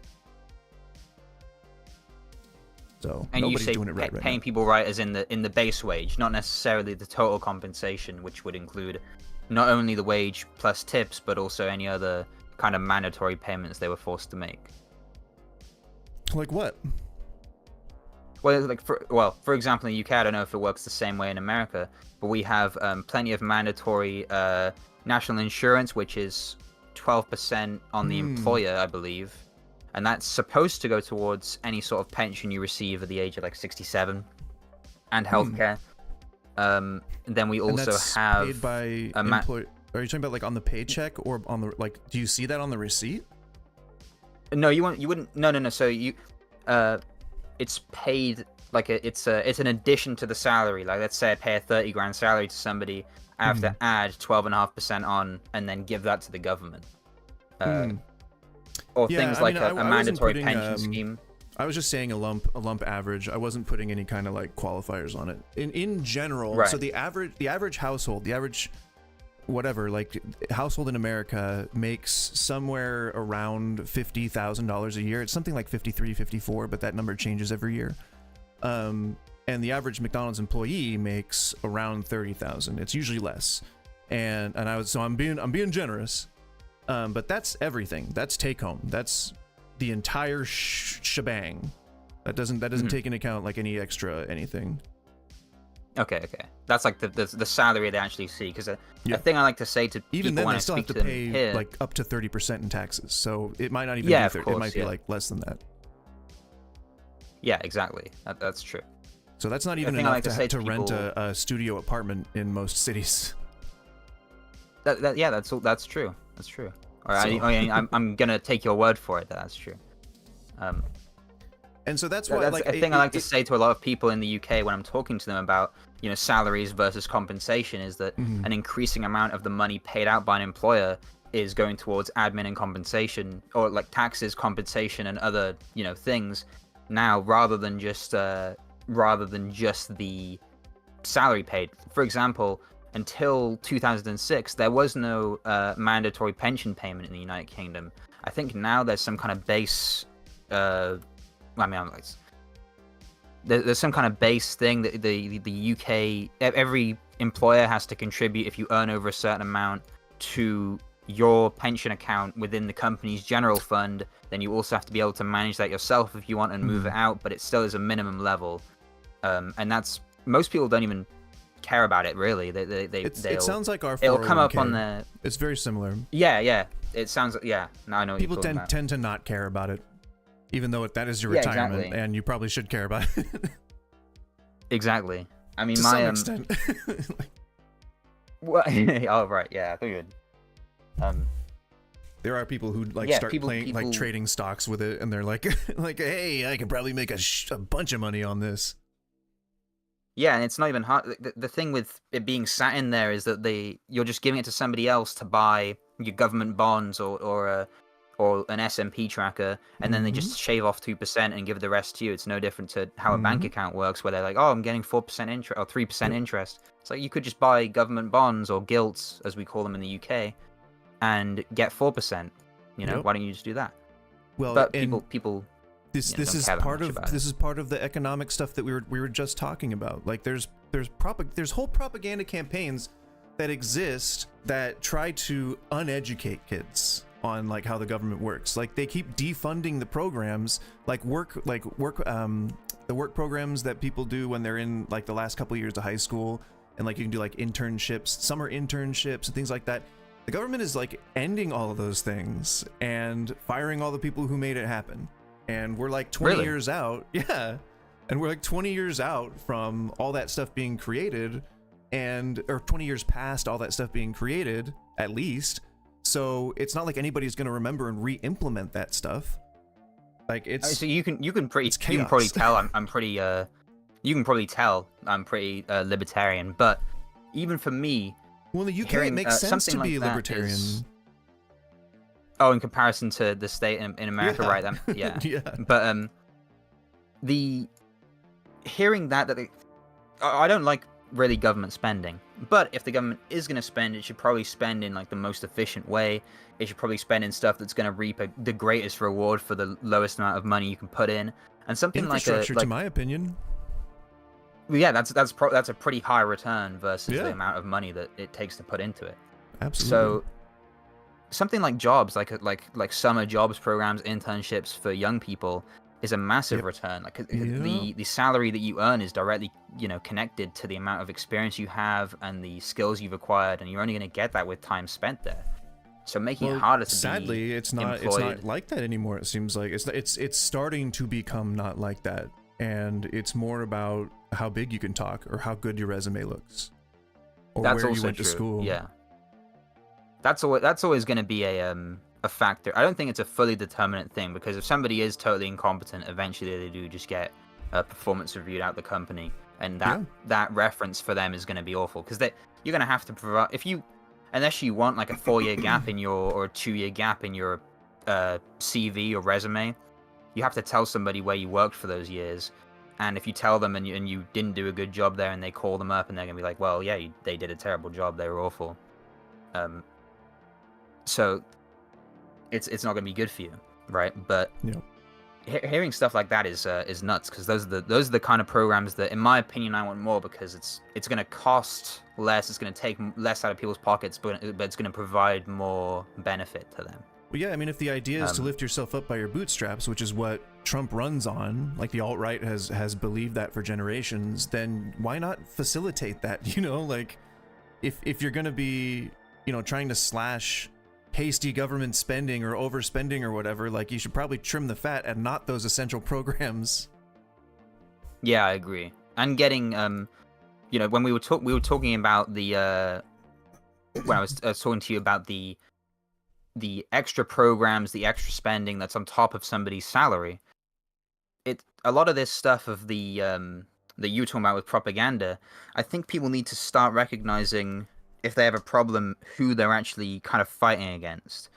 A lot of people are, or could be, in theory, paid more than they actually are in the form of their salary, but they're being forced to pay into something else that they might not even be able to access ever in their life.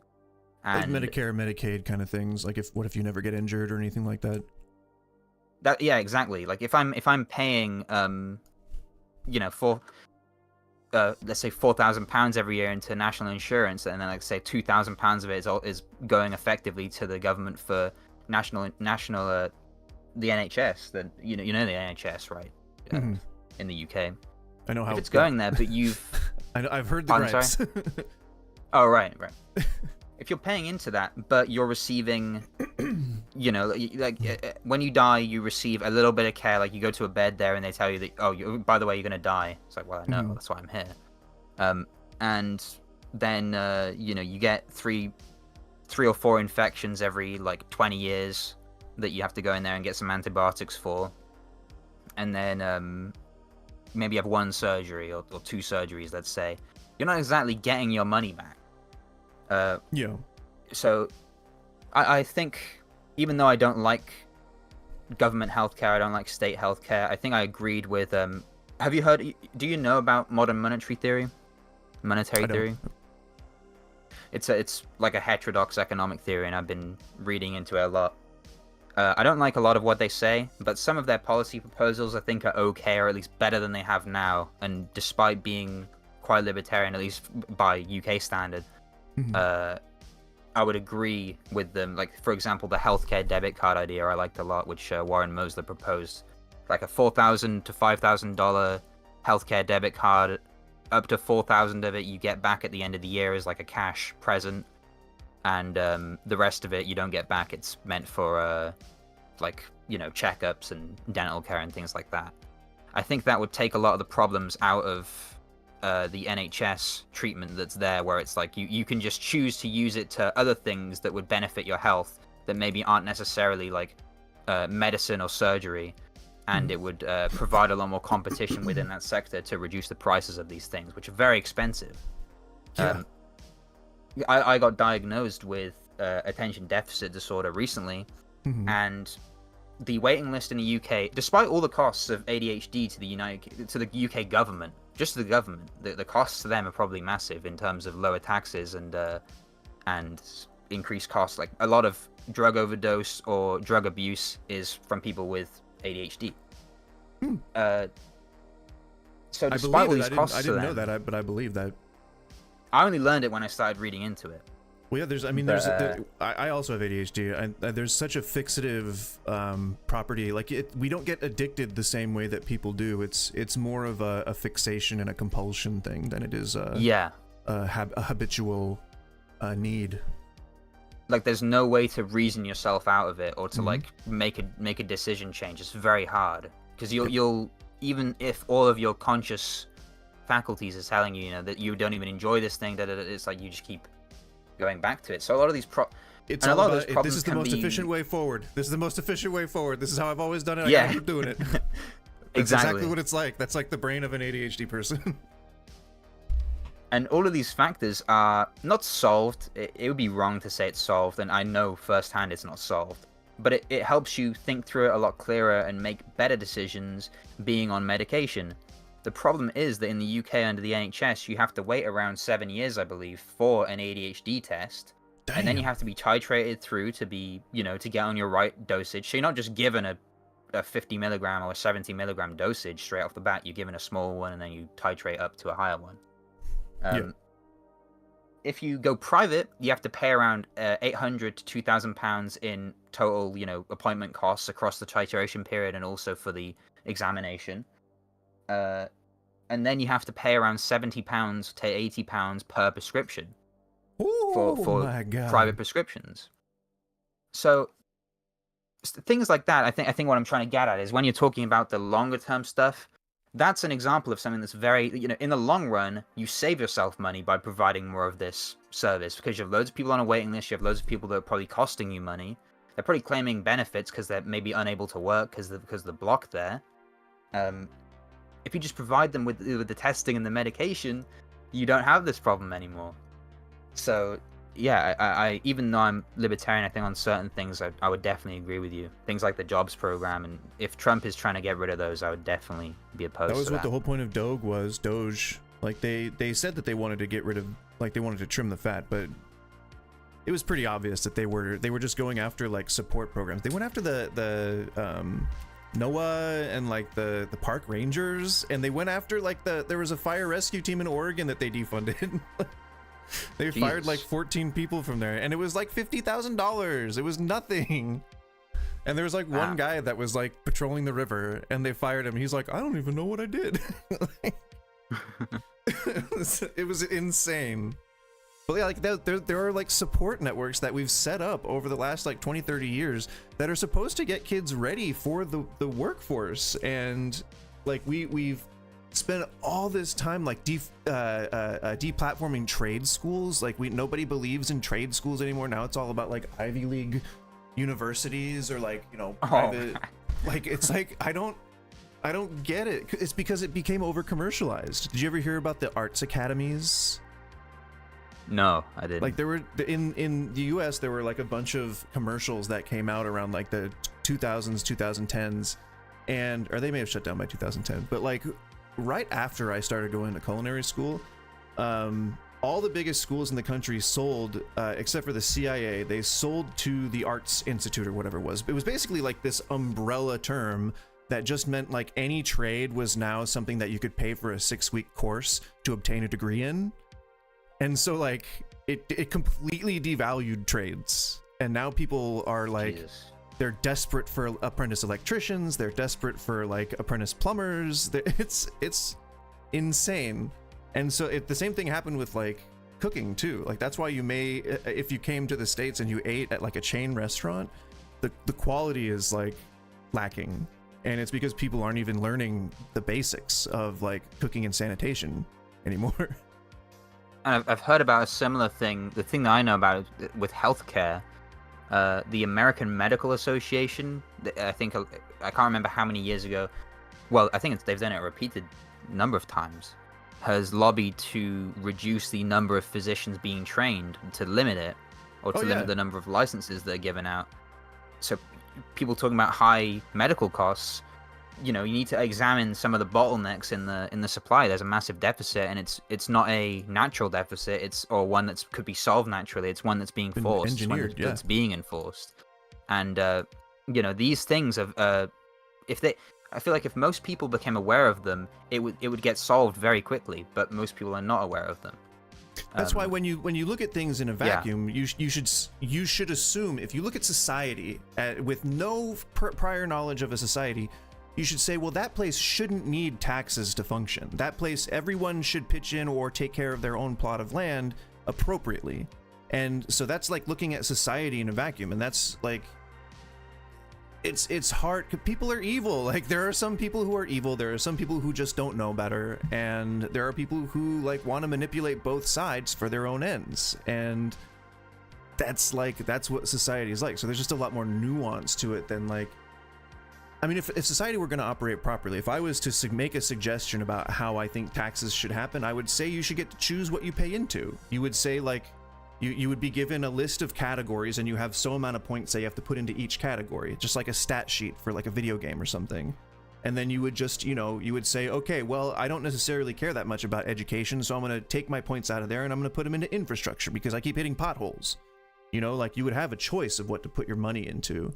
Like, I don't necessarily agree with just taking money for whatever, but because there's no transparency in that. And don't you think that's also engineered? But then when it comes also time to pay your taxes, it's also like extremely complicated, and there's a lot of room for error. And don't you think that's engineered too? Like I could look at things from a wide lens, and I could say, I'm probably a libertarian, even though like I also support taxes. I'm sorry if that puts us at odds, but I'm leaving, man. I'm done. But like I think that I can see it from both sides. I can see it from the macro point of view, and I should say, man, we really shouldn't need taxes. But I also acknowledge that I think that the right side tends to see things in a very distilled and it was never so bad kind of way, you know, nostalgic, or like you know, the member berries from South Park, that sort of thing. And then the right the left tends to be a bit more, even though they're just as, you know, full of corruption as the right is, they're more likely to say, well, you know, even though our corporate overlords don't want us to say too much about how we should progress society, we still want to make some changes here or there.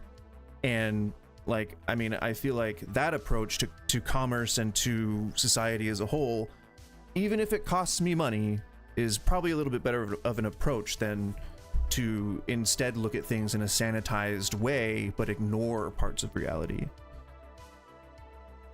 Yeah, I agree. I think so.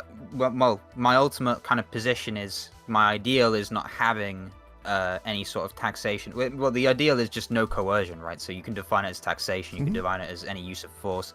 That's the ideal. But I endorse you guys have a lot of history with that. What, with coercing others or being with taxation and coercion?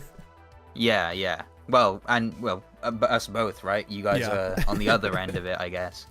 But any kind of thing that, in my opinion, moves us closer towards that, or closer to a society that tries to think more in that way of like, is this, well, let's examine if this is right or wrong. Is this person directly harming or forcing anybody else to do something? Well, anything that pushes us towards that way, and just also towards the like, not my problem, like, you know, less like that, and more like I'm gonna chip in and help out.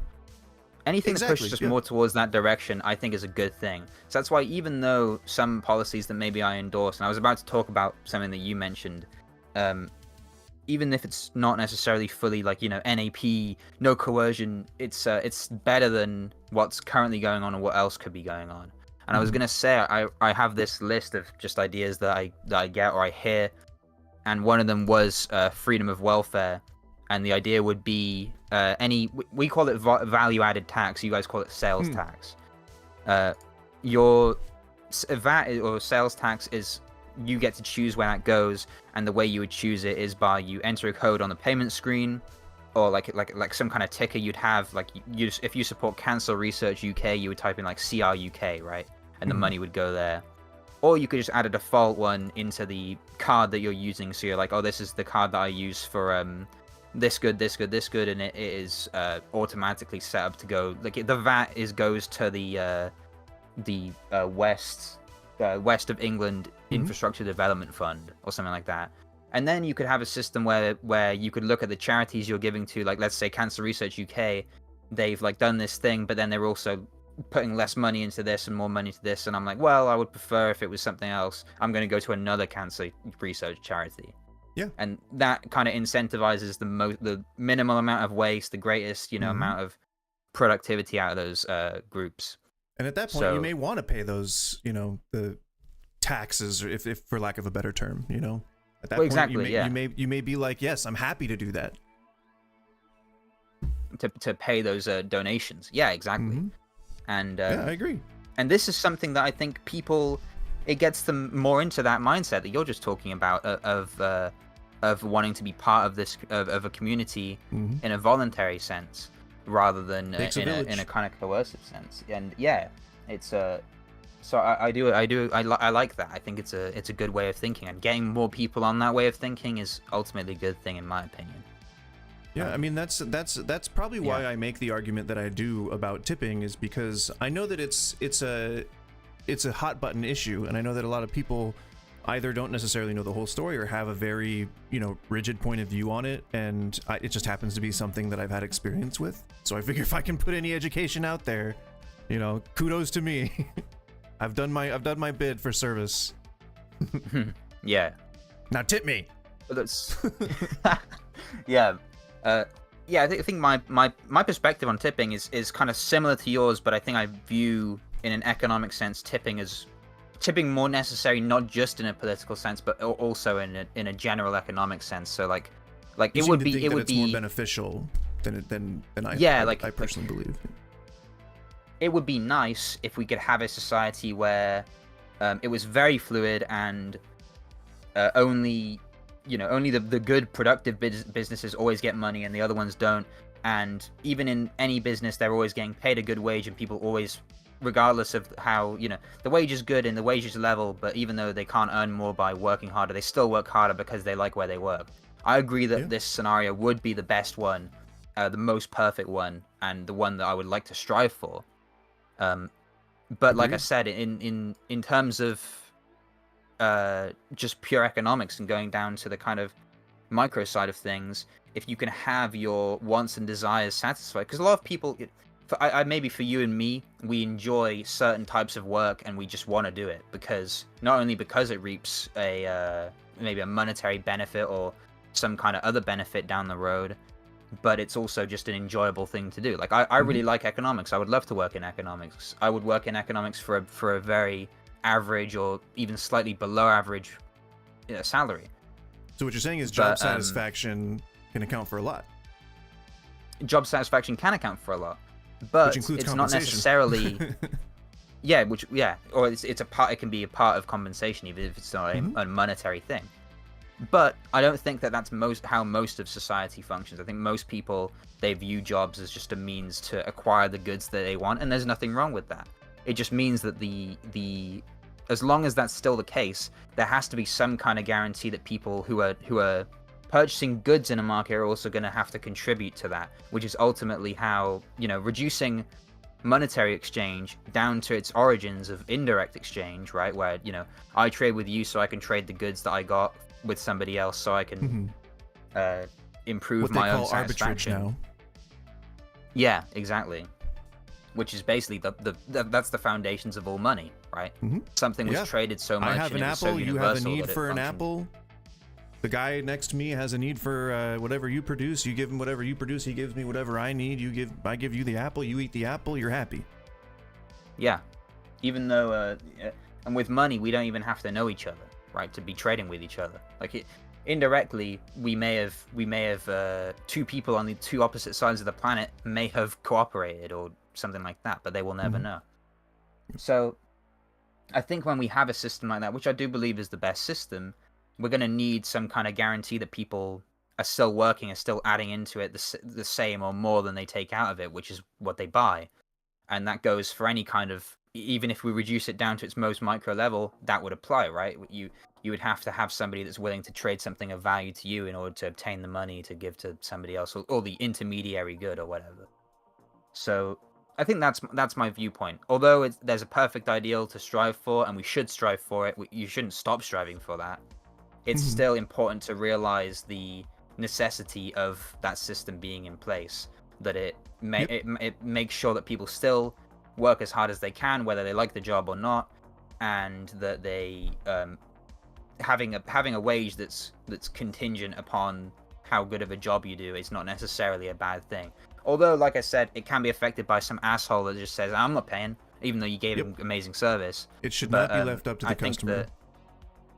I think that society and shame accounts for a lot of those problems, like somebody being an asshole on your street or something like that.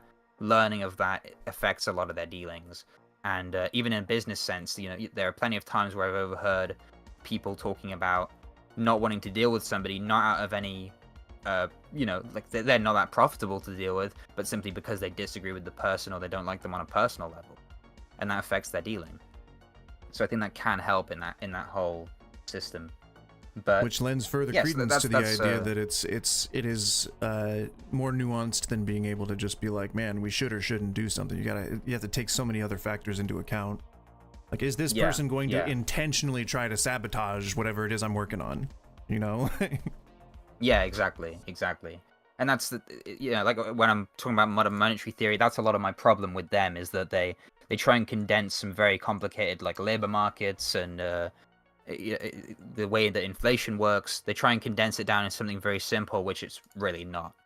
And that's why I think I'm not afraid of AI. I'm not afraid of things that are like trying to statistically engineer their own job positions. Like I'm not worried about that. I think it still takes a human to look at things from a wider perspective and to come up with the overall picture, which AI just can't do yet. Yeah, I agree. And people are never gonna like AI carers as much, or AI companionship as much as human companionship. So for things like, for example, retirement homes or just in social interaction in general, even though you might have an AI helper that maybe cooks the meals or something like that, old people, elderly people, or people who are maybe disabled are still going to want a human to interact with. They don't want a robot. Even if you can simulate a robot perfectly, that person's going to know they're not talking to a person, right? Yeah, there's all kinds of like chemicals and feelings and stuff like that happen only with human interaction. It's, it makes sense. A biological imperative, You can't just stare at a wall and get fulfilling conversation from it. Exactly. Talking to yourself type thing. Yeah. How much more time do you have? Because no, I was going to say, I want to talk about immigration. Yeah, absolutely. I'm still willing to talk about it, but let me just refill my water. I need to go pee real quick. Just give me like 2 minutes. I'm going to grab a drink as well, if that's all right. Sweet. Yep.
Alright, I am back if you are. If not, I can say thank you guys for joining us. I'm Goose. We're having to talk about tipping and then immigration, and yeah, chilling. Hopefully you guys are having a good time too.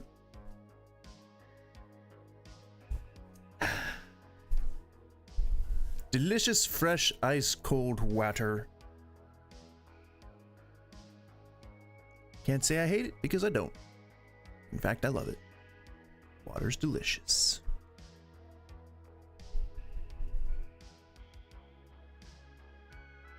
I hope the music is not still too loud. If it is, I apologize. I think I got it down to a reasonable level.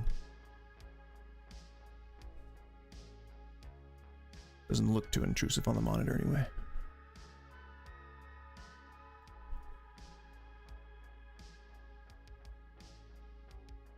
Just looking at my channel thing here. Oh, bam.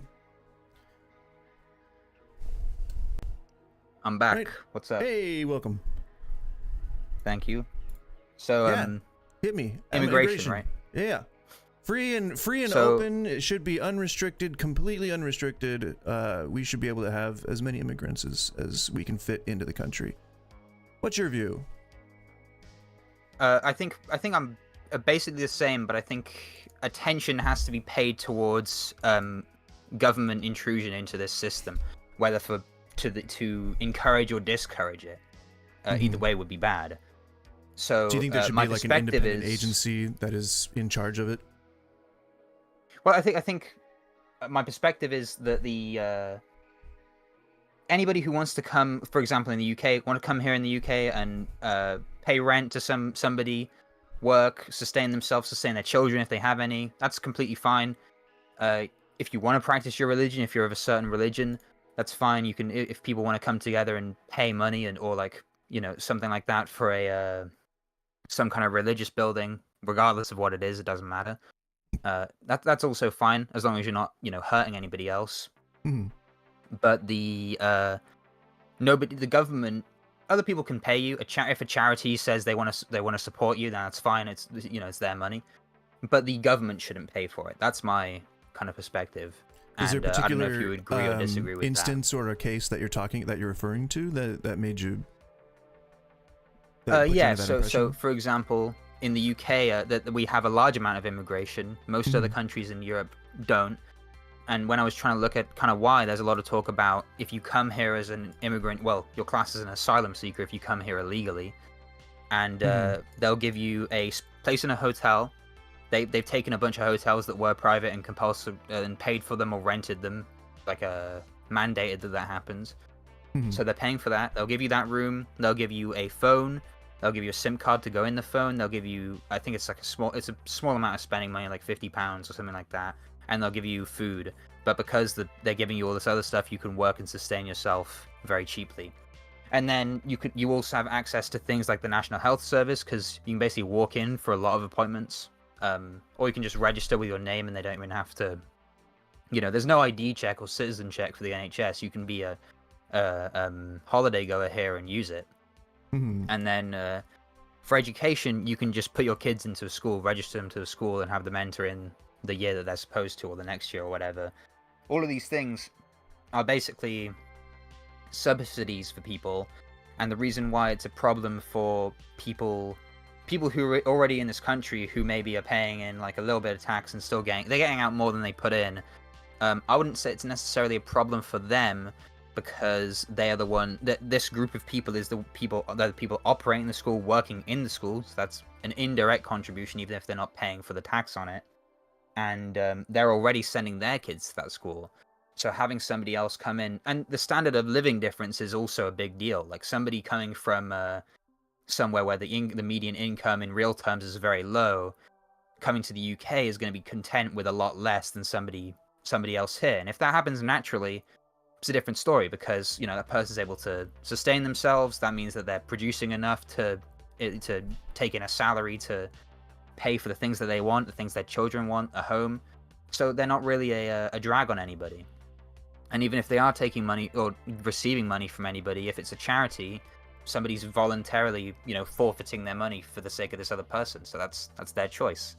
But when the government pays for it, it's you're forcing people working here to pay for somebody who hasn't added anything and is just here on the net taking a lot of money and thus people's time and energy out of the system. So to summarize it, a way I like to think of spending is kind of similar to the slips they would put in the tanks in Germany, which is obviously I didn't agree with Nazi Germany, but they put in a slip in every tank, and they would say, like, for every shell you fire, your dad has paid 100 in taxes, and the tank 2,000 people had to work 700 hours. Yeah, that's why they invented the glass bottom tankards.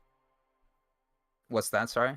Those glass bottom tankards that you find sometimes in like German restaurants and Hofbraus. That's why they I haven't been to a German restaurant, but it's first of all, the food's amazing at most German restaurants, so definitely do it. But also, sometimes when you get a stein at a bar or a tavern or a pub or whatever, it will have a glass bottom, or sometimes you can see them in like novelty stores. But the reason why those glass bottoms exist was because of the conscription that happened in like World War I and II.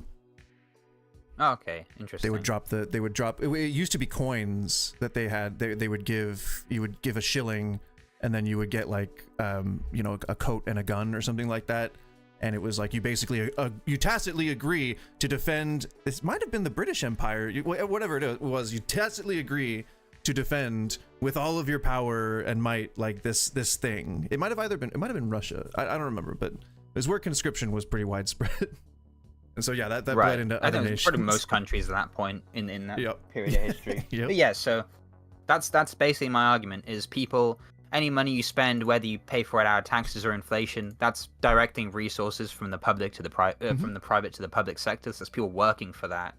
So to apply resources, a lot of resources, when you pool up the money on the NHS, universal credit, which is like a benefit, it's like a cash benefit, education, council homes on the government, hotel stay, all these things adding together, it's a lot of people in the UK working for that, and they're not really getting anything out of it except for like if a lot of them will work in like informal sectors, cheap service sectors, so you get a cheap Deliveroo, but food delivery is not really a good compensation. £2 less food delivery fees is not really a good compensation for thousands in taxes and hundreds of hours worked, if not thousands of hours worked, tens of thousands of hours worked, basically so that these people can be held here on the government. So that's my argument, I think. So I mean, you have a pretty similar point of view to a lot of the people here who have the idea that immigrants are being put up in hotels and being essentially being subsidized to live, so that they can then have a better standard of living than somebody who came over, argue whether or not it was the right way, I put that also in quotes, but then they would be, who are potentially investing more and taking less, and you think that's unfair. And I do. I think unfortunately, I can't speak with authority on the UK matter. I did look it up while you were talking, just to make sure that I could, just to see if I could familiarize myself with it. And it seems very parallel to the things that are going on in like New York, for instance. The government, whether it be the local government or the Biden administration at the time, they're buying these properties that are otherwise sitting empty and are using them to house asylum seekers. And I don't know if this is true with the UK, but it's very common here to lump all immigrants together into specific categories. Like, if I'm against immigration altogether, I would say they're all criminals and rapists. If I was if I was to want immigration but only legal immigration, then I would say they're asylum seekers and dreamers. And if I was completely unopposed to any and all immigration, I would say that they are just people that are immigrating to America. So it's there's a little bit of propaganda there, and so I would say that if I was trying to rationalize what's going on with whatever I'm like paying in, or the time that I'm investing, or the effort that I'm putting into contributing to society, I'd want to try and like make sure that the claims that I'm hearing are 100% verifiable and like totally true. And I'm seeing a couple of conflicting reports on the stuff that's happening in UK. In particular, one is from, I don't know the efficacy or the verifiability of the Red Cross of the UK, but they tend to have the agreement that no asylum seekers are not put in top hotels. When an asylum seeker arrives in the UK, they're unlikely to know anyone here of anywhere to go. The Home Office will house them in an initial accommodation center. Which, if you've seen the ones in America, it's like essentially a fence that you have to live in for 48 hours until you get processed. This is a temporary measure before they're moved on elsewhere. There's an asylum backlog. That means that temporary can mean months. So if it's anything like the ones in the US, you are using communal toilets in essentially a prison for months until you get put up in a hotel that was recently just abandoned due to COVID, lockdowns and people dying and things like that. So I cannot speak with authority on this. I cannot tell you if the Red Cross is a reputable source. I think they are. Could I respond to talk about what you spoke about? Sure. I think the Red Cross probably is a reliable source. I think they do lean, well, they're probably going to be biased towards more immigration or more asylum seekers or whatever you want to call it, because they're quite bleeding they would heart. benefit with more people to treat. Yeah, they have a direct incentive. I don't see that. I don't ignore that. Believe me. No, I'm not saying you do. I'm just putting it in the record, so to speak. I think I do see here on a Parliament publication, which I can stream to you if you want, but it says in 2022 to 2023, the Home Office, which is a department of the government, spent £2.3 billion on hotels to accommodate people waiting for a decision on their asylum claim. And in April 2023, there were 48,000 people waiting for a decision in hotels. And this was in 2022 to 2023. I don't know if the numbers have gone up or down since, but I don't know if it's... I think it's like it's only a partial relevance, because although, so housing is one element. I think I spoke about other things like cash benefits, or being given food, or and phones and things national like that, access. Access to the NHS is that's not going to be in an asylum budget, but it's still going to be made up partly of asylum seekers or people who are immigrating and using benefits. I'd have to wonder what the total was on that then. Oh, well, the NHS, I mean, how much is the NHS budget? Let me see.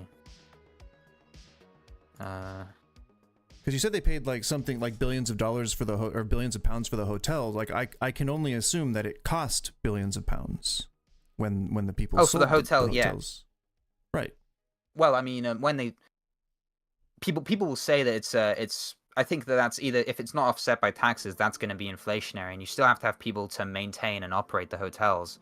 So even if they were dormant before, you're still reallocating people to work on them and administer them now. What about the people that live Every there? single person, the people that live in the hotel, or can't they maintain it? Well, I mean, you're trying to hold these people to be for an asylum claim. You want to keep them there, so you wouldn't ideally you wouldn't just want to say like. You mean? Well, yeah, but a lot of the people waiting. It said here, I think 48,000 people in the hotels are waiting for a decision still. So these people aren't actually granted. Yeah. So you wouldn't want to just let these people kind of like, hey guys, just do your own thing, because you've basically given them a decision then. Right. You'd want them to work. What you want. Right. Ideally. Right. Or well, this is kind of comes back to my just quickly in 2023 to 2024. Apparently, the Department for Health and Social Care in total was 188 billion. So I would imagine, the NHS is expected to have spent 204 billion in 2024 to 2025.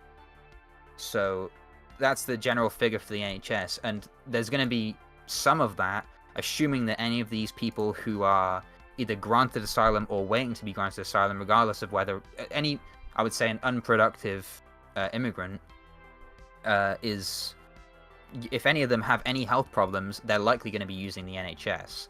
And how if does they that are, differ that's from another... the average citizen in the UK? Oh, the average citizen probably someone is that gets also born using there, it, but... leads a sedentary life, is horrifically obese, just decides that they don't want to contribute to society. Are they any better than a person who came into the country? No, but they're already here. They're already gonna be here. Right. And maybe if they've worked to sustain themselves, I hate to break it to you, man, but if they're there, they're there. If they're in the hotels, they're in your country already. We're not providing any sort of subsidy for them that person to come over here and start living here and become a member of this unproductive class because they're already a member of the unproductive. They've class. led a life here. If and here if is the UK. If they, I would argue, how are they sustaining themselves? Are they working a salary and then, paying for? They're doing the exact same thing as the hypothetical immigrants you're talking about. I would have a problem with those people too. Well, what do the stats say? What's the majority? Is it of people who take from social programs versus immigrants who take from social programs? Like, if you had to cross-reference that, what would you say, or of native citizens, what would you say would be the ratio? Do you think that it's like 2 to 1 immigrants? Do you think that it's like 2 to 1 citizens? No, it's definitely 2 to 1. It's definitely probably much lower than that. I think the point I was trying to get at before was that it doesn't really matter to me. It's more so that why is it just that somebody should be subsidized to come over here and do and not be productive when you already have people here who are struggling and things like that? Why is it in any way just to say to people, hey, come over here, we'll pay for you? Because like I said, I don't have any problem with immigration itself. If somebody is being paid money by a company or by a charity, even, like, let's say these people, if we stop spending the money, we stop taxing to pay for it, and all this other stuff, and people said, no, we want them here, we're going to start contributing ourselves to a charity that pays them to be here because we think it's for whatever reason. That's fine, because these people are forfeiting their own consumption voluntarily. Okay, but stop for a second. People. Hold on. Reason through that. What you just said. If people wanted to form a group and get together, just hang on. Just stick with that point for a second. If people wanted to get together and decide something, then that would be okay, right? Are you trying to imply that I'm justifying a government to, or coercion to pay for it? Well, not. I mean, yeah, but I'm saying, like, that's something that happened, was that people got together and they said, we have this idea, and then they made it a law. I mean, you're just. I do understand what you're saying. I understand what you're saying, and maybe it was a problem with my phrasing. There's a difference between charity and then tax and spend. Mm-hmm. Charity, in its I'm trying to articulate myself to show the difference. Let's say I'm walking down the street and I see a homeless person, I give him £1, right? Nobody's told me, nobody's pointed a gun at me and said, give this guy £1 or $1, and or otherwise we'll put you in prison or we'll seize some asset from you and give it to him anyway.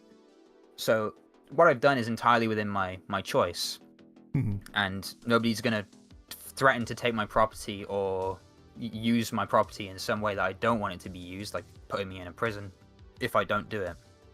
But even though most tax fraud results in fines. Well, no, yeah, exactly. I'm not justifying taxes. I'm trying to say that any charity that formed that said we're going to house migrants ourselves, we're going to pay for the housing, and those people are forfeiting their consumption voluntarily. They're all choosing it. If they say, hey, if you don't want to be involved in this, that's the definition of a charity. You don't have to give money to Cancer Research UK. In the current state of things, you don't. If you want to give money to them, you can choose to send 10, 15, or however much you want a month, or a one-time donation or whatever.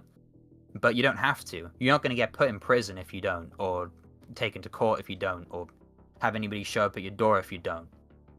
So I guess that's to answer your question on isn't that just what's happening right now in terms of the way things are organized? Well, I would say no, because if I don't agree with unproductive immigration, I don't have a choice for whether or not I pay for it, unless I decide to earn no money or to start evading taxes. But then it's still not really fully voluntary, because somebody could come over and just point a gun at me, and that's legitimized in society. So I think that's my problem with that. Well, I think you're dramatizing I want it a little bit. Reiterate, I'm not against. There is no agency that's going to come for you. They will send you letters, and then they will charge you a fine if you don't pay your taxes. But you have the option not to pay. First of all, second of all, like you can, you can assume things about people or their intentions, but in America anyway, the statistics have repeatedly shown that immigrants tend to work harder, pay more of their paycheck into social services, and yet still receive fewer benefits than the average American citizen. Not only that, but their work conditions are often way harder, more dangerous, and their owners, because of the fact that their status might be questionable, tend to be less scrupulous and more willing to exploit and take advantage of them. That was the double fuck thing that I was talking about before. But I'm not saying those things aren't bad. But you have to I'm not saying assume those things shouldn't be addressed. That the people that you're talking about in this scenario are just using services and not contributing anything as your justification for why you shouldn't have to pay. I'm saying that it's probably more than one person doing that. I wouldn't argue with that. I'm sure that there are plenty of people out there who want to take advantage of these systems, but I would also argue that they're not the majority, nor are they even the larger half of any of the people who visit new countries to try and make a better life for themselves. I also don't disagree that, I mean, I would probably have a problem paying into a system that I knew was just giving free shit away to people. But I also don't agree that that's necessarily what's happening on a wide scale, nor do I believe that it necessitates any kind of changes to a system that overall benefits people in general. The question that I have to ask is, what would those hotels have been used for, if not to house people? I think I addressed that, which is even if they were dormant, you still have to have people working it, and we clarified that, like, for these asylum seekers, I might have accidentally said it, but I don't think I ever so correct me if I'm wrong if I did say this. I never tried to or wanted to argue against immigration blanket, or said because there are some people who come here and they don't work and they just wait for their hearing on whether they're accepted or not, and in that time maybe they or either they don't work to be able to actually properly sustain themselves or sustain the amount of consumption that they have, or anything like that. Sometimes that's the case because they're not allowed to work. That's true. But my ideal system doesn't that you need to take up with your government. Well, this whole issue is with my government. I don't have a problem with immigration. Yeah. I never said I had a problem with immigration. No, yeah, I get it. I don't think that you oppose immigration. I think that you oppose your tax money being used for shit you don't agree with. If I was to put it into one sentence. And one of those things is for immigration. And so, like, for example, I have a person on my street who I knew them in school. They are an immigrant. They moved here 4 or 5 years ago. I know their dad is an engineer, I believe, or some kind of like chemical engineer or something like that. Mm-hmm. Pretty well paying job. They live pretty nice. I know them. I've seen them. These guys would probably be here even if you said anybody who wants to immigrate here can come here. Fine, but we're not going to give you state benefits, or maybe we'll give you a comparable amount of benefits if you pay in a comparable amount of tax or something like that. Mm-hmm. Because it's pretty hard to find private healthcare in this country and stuff like that. It can be quite expensive, so I would understand that kind of provision. But so those people are fine, in my opinion. It shouldn't be on a case-by-case basis that this is administered. It should just be a blanket rule that says, hey, if you want to come here and work here and live here and enjoy yourself, enjoy the freedoms that we have here, then go right ahead. Come here. You're not going to be. You don't have to apply. Don't worry. Don't put down the pen. You don't have to apply. Just come here and start renting and start working. You're fine. You don't need any of this stuff. You're over the age of 18. Great. Go get a job. You can have a job. all those things I agree with. In fact, it's probably going to be, that would be easier for the people who actually want to be productive members of society than now, right? Because they have to sit through this whole process. I think it's like that guy over across the street probably had to sit through that process. Yep. In America. Yeah, I think it's like 8 months that you have to wait. Just for your probably hearing. comparable here. Yeah. It's crazy. So it would probably be easier for those types of people who want to genuinely come here for a better life, that I want to work for it, you know? I just want to come here to work, guys. Yeah. It'd be better for those people. Agreed. And then for the people who they're like, I want to come here because there's, you know, loads of free stuff. You guys are just going to give me free stuff to live here, and yeah, I would rather come here than, you know, there's a reason. France is a very nice country. There's a reason why plenty of them are choosing to still continue and come over here than stay in France, because France is a lovely place. If anybody's ever been there, it's, you know, it's sunny, it's beautiful. If you go there in the right time of year, you can watch the Tour de France. So, you know, why not stay in France? There's a reason for that. So yeah, that's what I'm trying to get at. I don't disagree with immigration. Any immigration that's going to be productive, I absolutely love. I think it's great. Come over here. Please contribute to our economy. Please, you know, lift us all up. Just as I like anybody who's going to be a productive member of society. So that even if it's a small number of people, you know, like you were saying earlier, it might be a small amount, 2.3 billion in terms of the whole grand scheme of the government spending of like £1 trillion or whatever. It's not that much. But it's just it shouldn't be really any, in my opinion. It should be, if somebody wants to move over here productively, just let them buy a place, let them find a job, and then move over here. Let them do that. Don't impede them. Don't make them jump through loops. Don't make them jump through an asylum process. Don't hold them in some kind of place for too long. Don't do any of this stuff. Just let them over. But just say, if they come up to you and say, "Okay, now give me money to live," you're like, well, no, you have to, and come be on, able to say no to sustain that. yourself. Yeah. I think that we should say no, just like most countries do. If I tried to move to China and live in China, well, I would find it very hard. So even if I wanted to be a productive member of society, China would, you know, put loads of blocks in my way. But even when I do move there, they're gonna, and if I said to them, give me money now to live, to have an apartment and to pay for my food and stuff, they'd be like, you know, they wouldn't even listen. They'd probably laugh at me. They wouldn't even listen to me. They would laugh. And you out of the I don't office. think they're wrong for that, you know. Yeah, they would. And I don't think they're wrong for that, because there's plenty of people there that need help. There's plenty of people there that they are trying to help, and all those people, why do they have any obligation to work for me? Who is somebody who has never lived there, I don't care about the culture. I just want to enjoy the food and the you know. That's my perspective. So if you disagree with that, but I don't disagree with I don't want to do this common talking point of, oh, you need to do it legally, because the legal system is not a good system. I think the legal system should be a lot easier. But yeah, I think that, you know, I'm a big fan of the whole social construct thing. Like, we made words up, we made laws up, we made all this stuff up. We should feel free as a society to change it as things evolve. So I'm very in favor of things being mutable, permeable. And I think where we differ is, I think, in the cultural differences between America and the UK. I think that in the UK, if I may venture an interpretation, I think that people tend to be much more self-reliant. And I think that they, in being stiff upper lip, you know, that whole mentality of the British dignity and the British, you know, the ideals, the you know, that for better or worse, the monarchy set forward. I think that you guys have a bit more of a solid foundation on which to build your personalities and which to build your biases. Like, you have a very sensical notion on why you should or should not pay taxes. You have a very knowledgeable position on with a problem with paying taxes and how they can be used for bad things.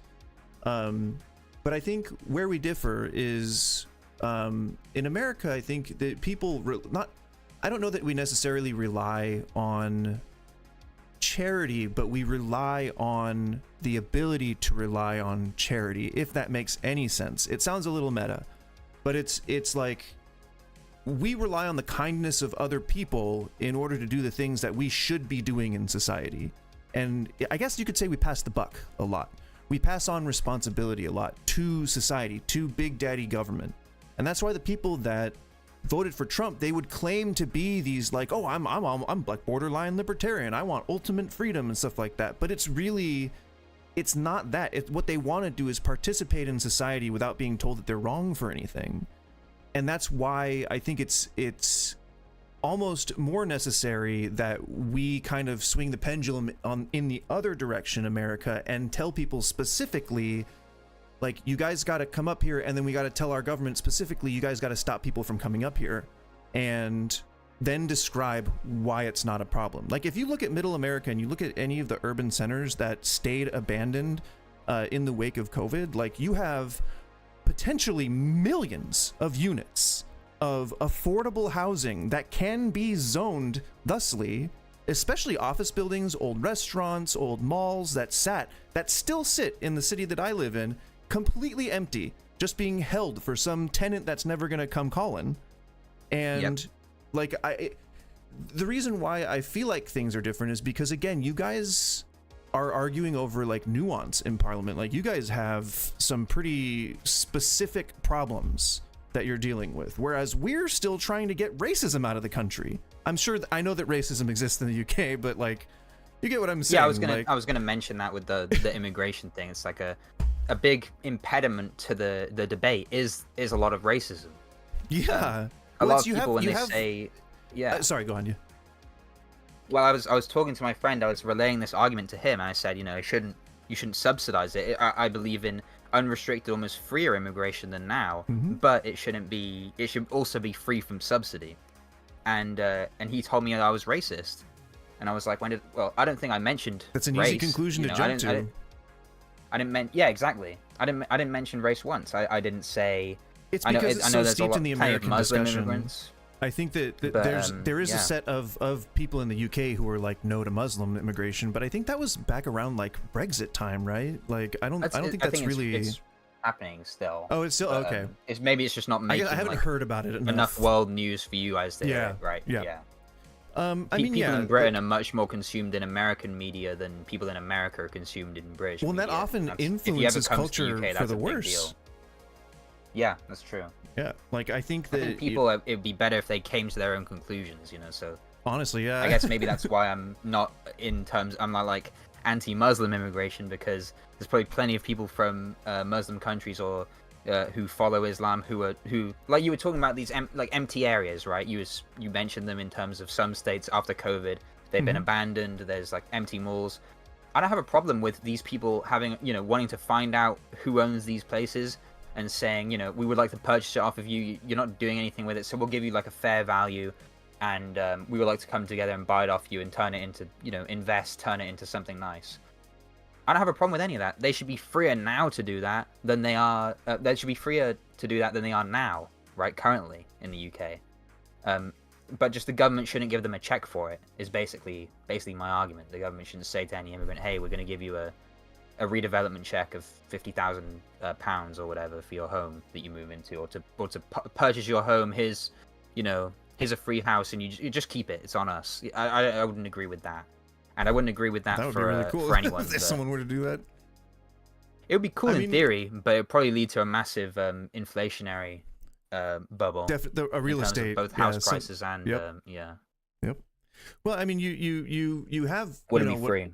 What I would consider the right idea, I think, if we were to try to take care of things, home side first, if we were able to get things redistributed, so there wasn't such a big wealth gap, and so that, all the homeless people had houses, then I would want to approach immigration in the same way that you're describing, where, you set it up so that people can get into the country, and then you make sure that they just do what they need to do in order to maintain themselves. Like, I think that's perfect. Like, that's just like an ideal way of doing things. I think that's how shit used to be. yeah. Back in the old days. And that's how America used to be. I think David Friedman, he was talking about immigration. Is like, people talk about too much immigration and then too little, and we need a cap, or there's like a number, we need 700,000 a year. people talk about this stuff. Why don't you So just, weird. if you just take away a subsidy, you get the natural. If you're trying to go for the natural level of immigration, let nature determine the level of immigration. Let it become natural. Remove the restrictions. American exceptionalism is a thing that exists outside the country. So I mean, people want to come to America. They want to try and like, you know, be an American, do American things. Like, the demand should be enough. Why would you restrict that guy? You know, Yeah, that guy yeah. that wants to do what you just described. Why would you restrict him? He's like the perfect kind of immigrant. But people they have this view of, a lot of people will have a view of immigration, like I mentioned, the unproductive person, and then they apply it to everybody who's an immigrant, and that becomes a problem that's what in my Trump does. opinion.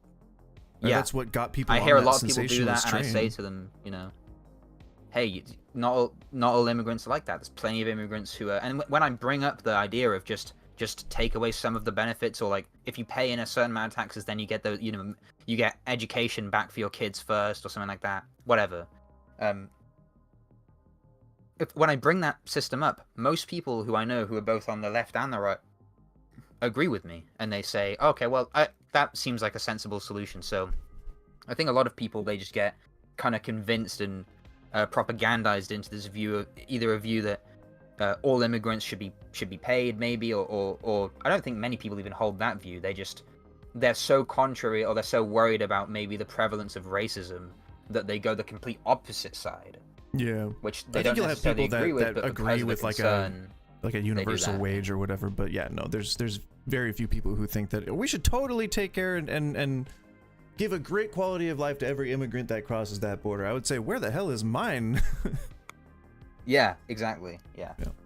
And there's always going to be a place to improve for people in the world. You know, humans can never be satisfied fully. They always strive to improve their current position to something greater.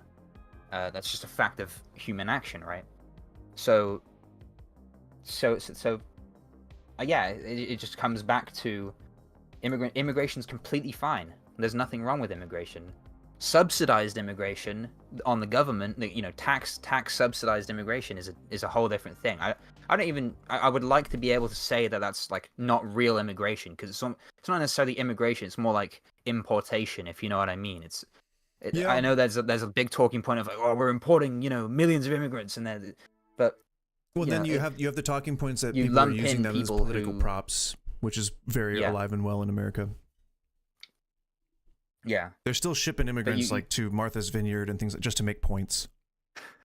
Yeah, and it's like that is a good point. The use of them basically as a political tool, both on the left and the right. But I think you can rest assured that a lot of the time when you hear that in our media, that's really all it is. Yeah, they're not eating cats and dogs. I can guarantee you that much. They're eating at least the not here. dogs They aren't in Ohio. Yeah. Yeah. I saw someone doing it the other day here. Ooh. I mean, dogs are a cuisine. I didn't. You know. Actually. Well, good. Yeah. It might be very good. People eat dogs. I haven't tried it, but I can't imagine it would be good. I feed my dogs better than I feed myself. The meat would be too muscular and stringy. They're too thick. Yeah, true. You need something fattier. Yeah. Like a cat or a I don't know, like a freaking what do they call them? Capybara. Yeah. That thing would probably be For anyone wiretapping this conversation, like the GCHQ or NSA, I'm not actually going to eat a dog or a cat, so you don't have to come around to my house and interview me on my health habits or my I hope that they wouldn't actually be suspicious. That would be They've probably got bigger problems than me. Yeah, yeah. Yeah. So did we come to a good conclusion with that? Like do you have any other problems or things that you'd like to raise with my position of allowing it freely without, you know, removing the impediments, but also removing the subsidies, so you get like a perfect natural level and you allow these people to live their lives as they want? I mean, I don't disagree with things that you've said in a sense where I can imagine where things are and where they should be, and I think that if I were to assume that there was any kind of measurable or extensive subsidized types of immigration, I would probably be against that as well. But I can neither opine on the UK, nor should I assume that that's happening here either. I don't think it is, and I haven't seen it, but that puts me at odds with believing that it's happening in the UK as well. And I'm not saying that what you're saying is wrong. I'm just saying I don't know necessarily that we as a society are saying like we're gonna pay you guys to live here. You know what I'm saying? Like, would you agree that if it even like regardless of whether it is or isn't happening, it would still you should still put it into law just as a provision for in the event that it does happen. So that, like, let's suppose that everybody is just a real productive immigrant. They're not doing all this stuff, claiming all these things, and we're housing them in these asylum blocks, impeding them for the net is that we're impeding them more than we're giving them money or whatever. Even if that was the case, I still believe that any scenario which, any law that permits, it's like if let's say that rape count gets to 0. There aren't any rapes in the UK. We shouldn't remove the law that makes it a crime because we might need it there if the count goes back up. I guess that's my kind of example for. Hopefully people would have stopped because they realized it was morally reprehensible and not because there's a law against it. But people still do it today, right? And there's laws, and it's generally viewed as morally reprehensible. Hopefully everybody, But would you agree that it would still be important to have that law there to prohibit it, even if it wasn't necessarily a currently a cared about thing or a done thing, if you know? As long as there is a provision to still allow people to do it on their own if they wanted to, even if it's a governmental body that says like, well, we have an allotment of money that isn't necessarily taxpayers. I don't know if that's a thing, but you know what I'm saying. If there were provisions to allow for people to do rape or immigration? No, not immigration. Yeah. That's what I agree with that. Like just say you can't receive government tax benefits, but any private charity, you want to come here free, all this other stuff, like make it freer, but just remove the subsidy. And then even if people aren't coming here for the subsidy, you still have a guarantee that no taxpayer money is being forced or appropriated for that purpose, and then you get a perfect level of natural immigration. That's basically what I'm saying. For that, I think you would honestly just need to say, like, I think what you suggested earlier was having like a deductible, and I think that sounds about right. Like you would say, once you've worked this many hours, then you enter this tier of citizenship, quote unquote. And then once you pay a certain amount into a certain social service, it's like XP bars, like for a video game. Then you get to like. Yes. Level up, and then you join that social service, or you level up and you join that level of society, or that level of citizenship. Everyone enjoys the basic, needs and access to things, but you can like level up and like engage with society like that, and then at some point you become a full citizen, and then you have all the access to everything, and at that point you get to pay taxes just like everybody else. Yeah, I think I wrote like you would just have a rule of a number of years spent constantly living in, because if you didn't have the subsidy, the implication is that somebody else has to pay for you voluntarily to live, or you have to pay for yourself to live through work. Mm-hmm. So you would just say by default, if you've lived here for yeah, exactly. Well, you would be if somebody else, they wanted to like help sustain your lifestyle, that would be a different thing. That's like a personal thing, right? It wouldn't be impeded by law. An immigration sugar daddy. Yeah, you could put it. That would be a funny way to put it in law. I always think I wish laws were named in like a more fun way than like the General Capital Act. No, because then people would engage with them, and lawyers don't want that. Yeah. Call it like the like Chinese laws when they call it like the epic 5 dragon red line program or something. I would want to be a lawyer. I'd be able to read all that stuff out. Yeah. I call the court's attention to the epic mega XX sniper 420 no scope XX Doritos Tacos Locos argument v Kentucky. Hell yeah. That sounds so cool. Yeah.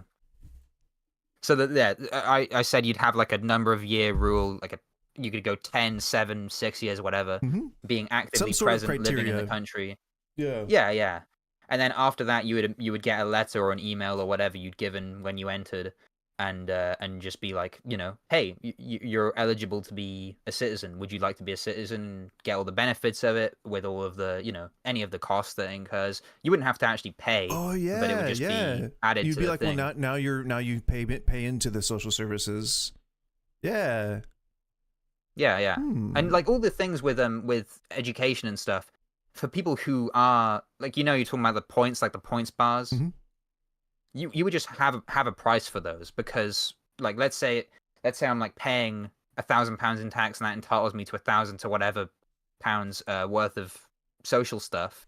Then you would just say, well, for these social things, you could pay there's just a price tag on it. Like sending your kid to a state school, if you're not already a citizen paying taxes here, is just you just pay the going rate that the school's charging, and the schools can compete over that rate. I mean, I'm a proponent of having some kind of debit card or voucher scheme for schools instead of the current system, which is just sign your kid up, because I think that would increase the quality of education.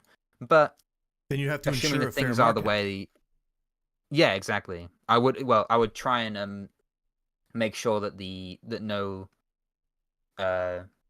In addition, I would try and make sure that no like fake schools get set up where people just send kids vouchers to and then just get 15,000 whatever the hell back.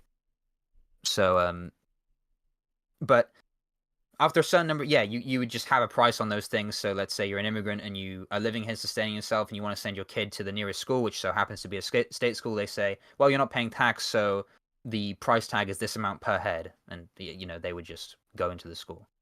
So yeah, that would be that'd be the solution. And then, like I said, after a certain number of years, you would automatically get a letter or notified or an email or a call or whatever saying, hey, you're able to register for citizenship now. So would you like to be a citizen? Yes, no, maybe.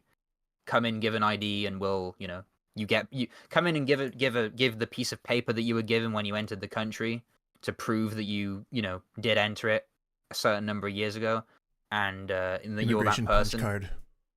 Yeah, whatever the hell, whatever system we decide to use, and oh, look at that! Now you're a citizen. Yeah, happy birthday, type thing. Yeah. So yeah, that would just be that would be the system. And sounds like you're ready to start your post-apocalyptic government. I would. Well, urge I mean, this is the people to contact you in the event of a severe catastrophic meltdown of infrastructure. Well, that does. What I'm saying, like these, if people heard about like immigration's not necessarily bad, guys. You don't even agree with that. Why don't you just get rid of this certain thing that might exist? And even if the same amount of people come in, then they're sustaining themselves. I feel like most people would agree with it, but it's like it's just not something that's talked about. You go online, you see like we need to worry about the dangerous amount of Muslims coming in. Yep. And it's like, well, what don't you know a Muslim immigrant? Yeah, isn't he like an all right guy? Yeah. Well, so why do you want to get rid of him? You're just gonna ignore reality. So that's, yeah. Wait a minute. Yeah. I know a Chinese immigrant, and he's like a really cool dude. Yep. Why do I want to get rid of this guy? That is like the realization that 99% of people probably make. I'm pretty sure I was anti-immigration before I realized how many Yeah, it's almost like we develop these social constructs to specifically hurt people, almost. Exactly. Like to basically exploit others or for your own personal gain. Like instead of saying that some things are like these things are bad, just say that this thing's bad and point people at that. Yep. Instead, ignore the problem, if you know what I mean. You got the people who truly believe. You've got the people who prey on the people who truly believe. You got the people who truly disbelieve, and then you got the people who want to prey on the people who truly disbelieve, and then you've got the people who want to prey on both sides. Yeah, exactly. Basically. That's just how it is. It's the way it goes. It's only going to change by more conversations like that. I'm sorry that if I was not clear in the first part of my talking about my position on immigration, because I think it seemed like it seemed to you like I was just against. I wanted to keep the current application system, but just get rid of all the benefits, and then it was like a massive hill basically that any immigrant has to climb. Which that's how it is I here. tried to explain. Which I tried to explain. It's not what I'm trying to propose. I'm trying to propose you get rid of the subsidy, but you also get rid of any impediments to them coming in, if you know what I mean. So that's proportionally. Yeah, what you're saying makes sense. And I think that so I'm glad that we were to operate in like a society that allowed for something like that to happen, I'd be all for it. All right, I'm happy that we got to that in the end. So. Yeah. Hell yeah. Yeah, it was nice talking to you, man. I'll subscribe to you and yeah. Thank you. I appreciate it. I was nice. It appreciate was you awesome. hanging out, and yeah, absolutely, this was a productive conversation. Gosh darn it. Yeah. Thank you, man. It was awesome. Yeah, have a good one, man. You too. See ya. Take care. Later.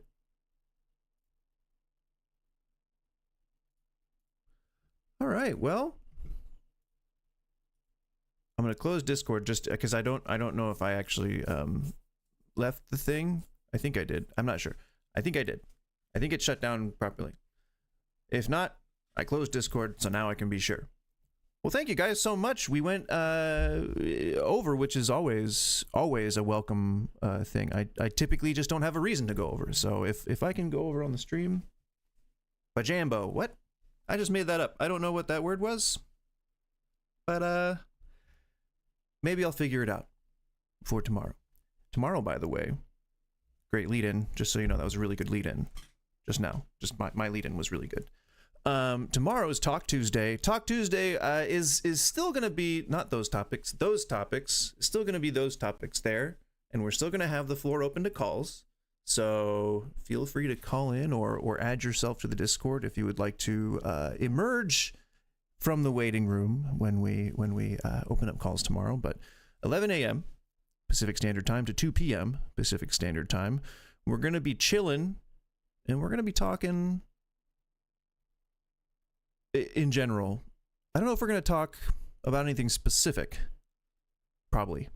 I'll have come up with it by the time I start the stream.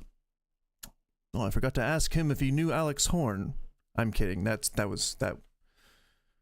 would be a joke. That'd be like, that's like a joke wrapped in a joke, which wouldn't make sense to anyone other than me.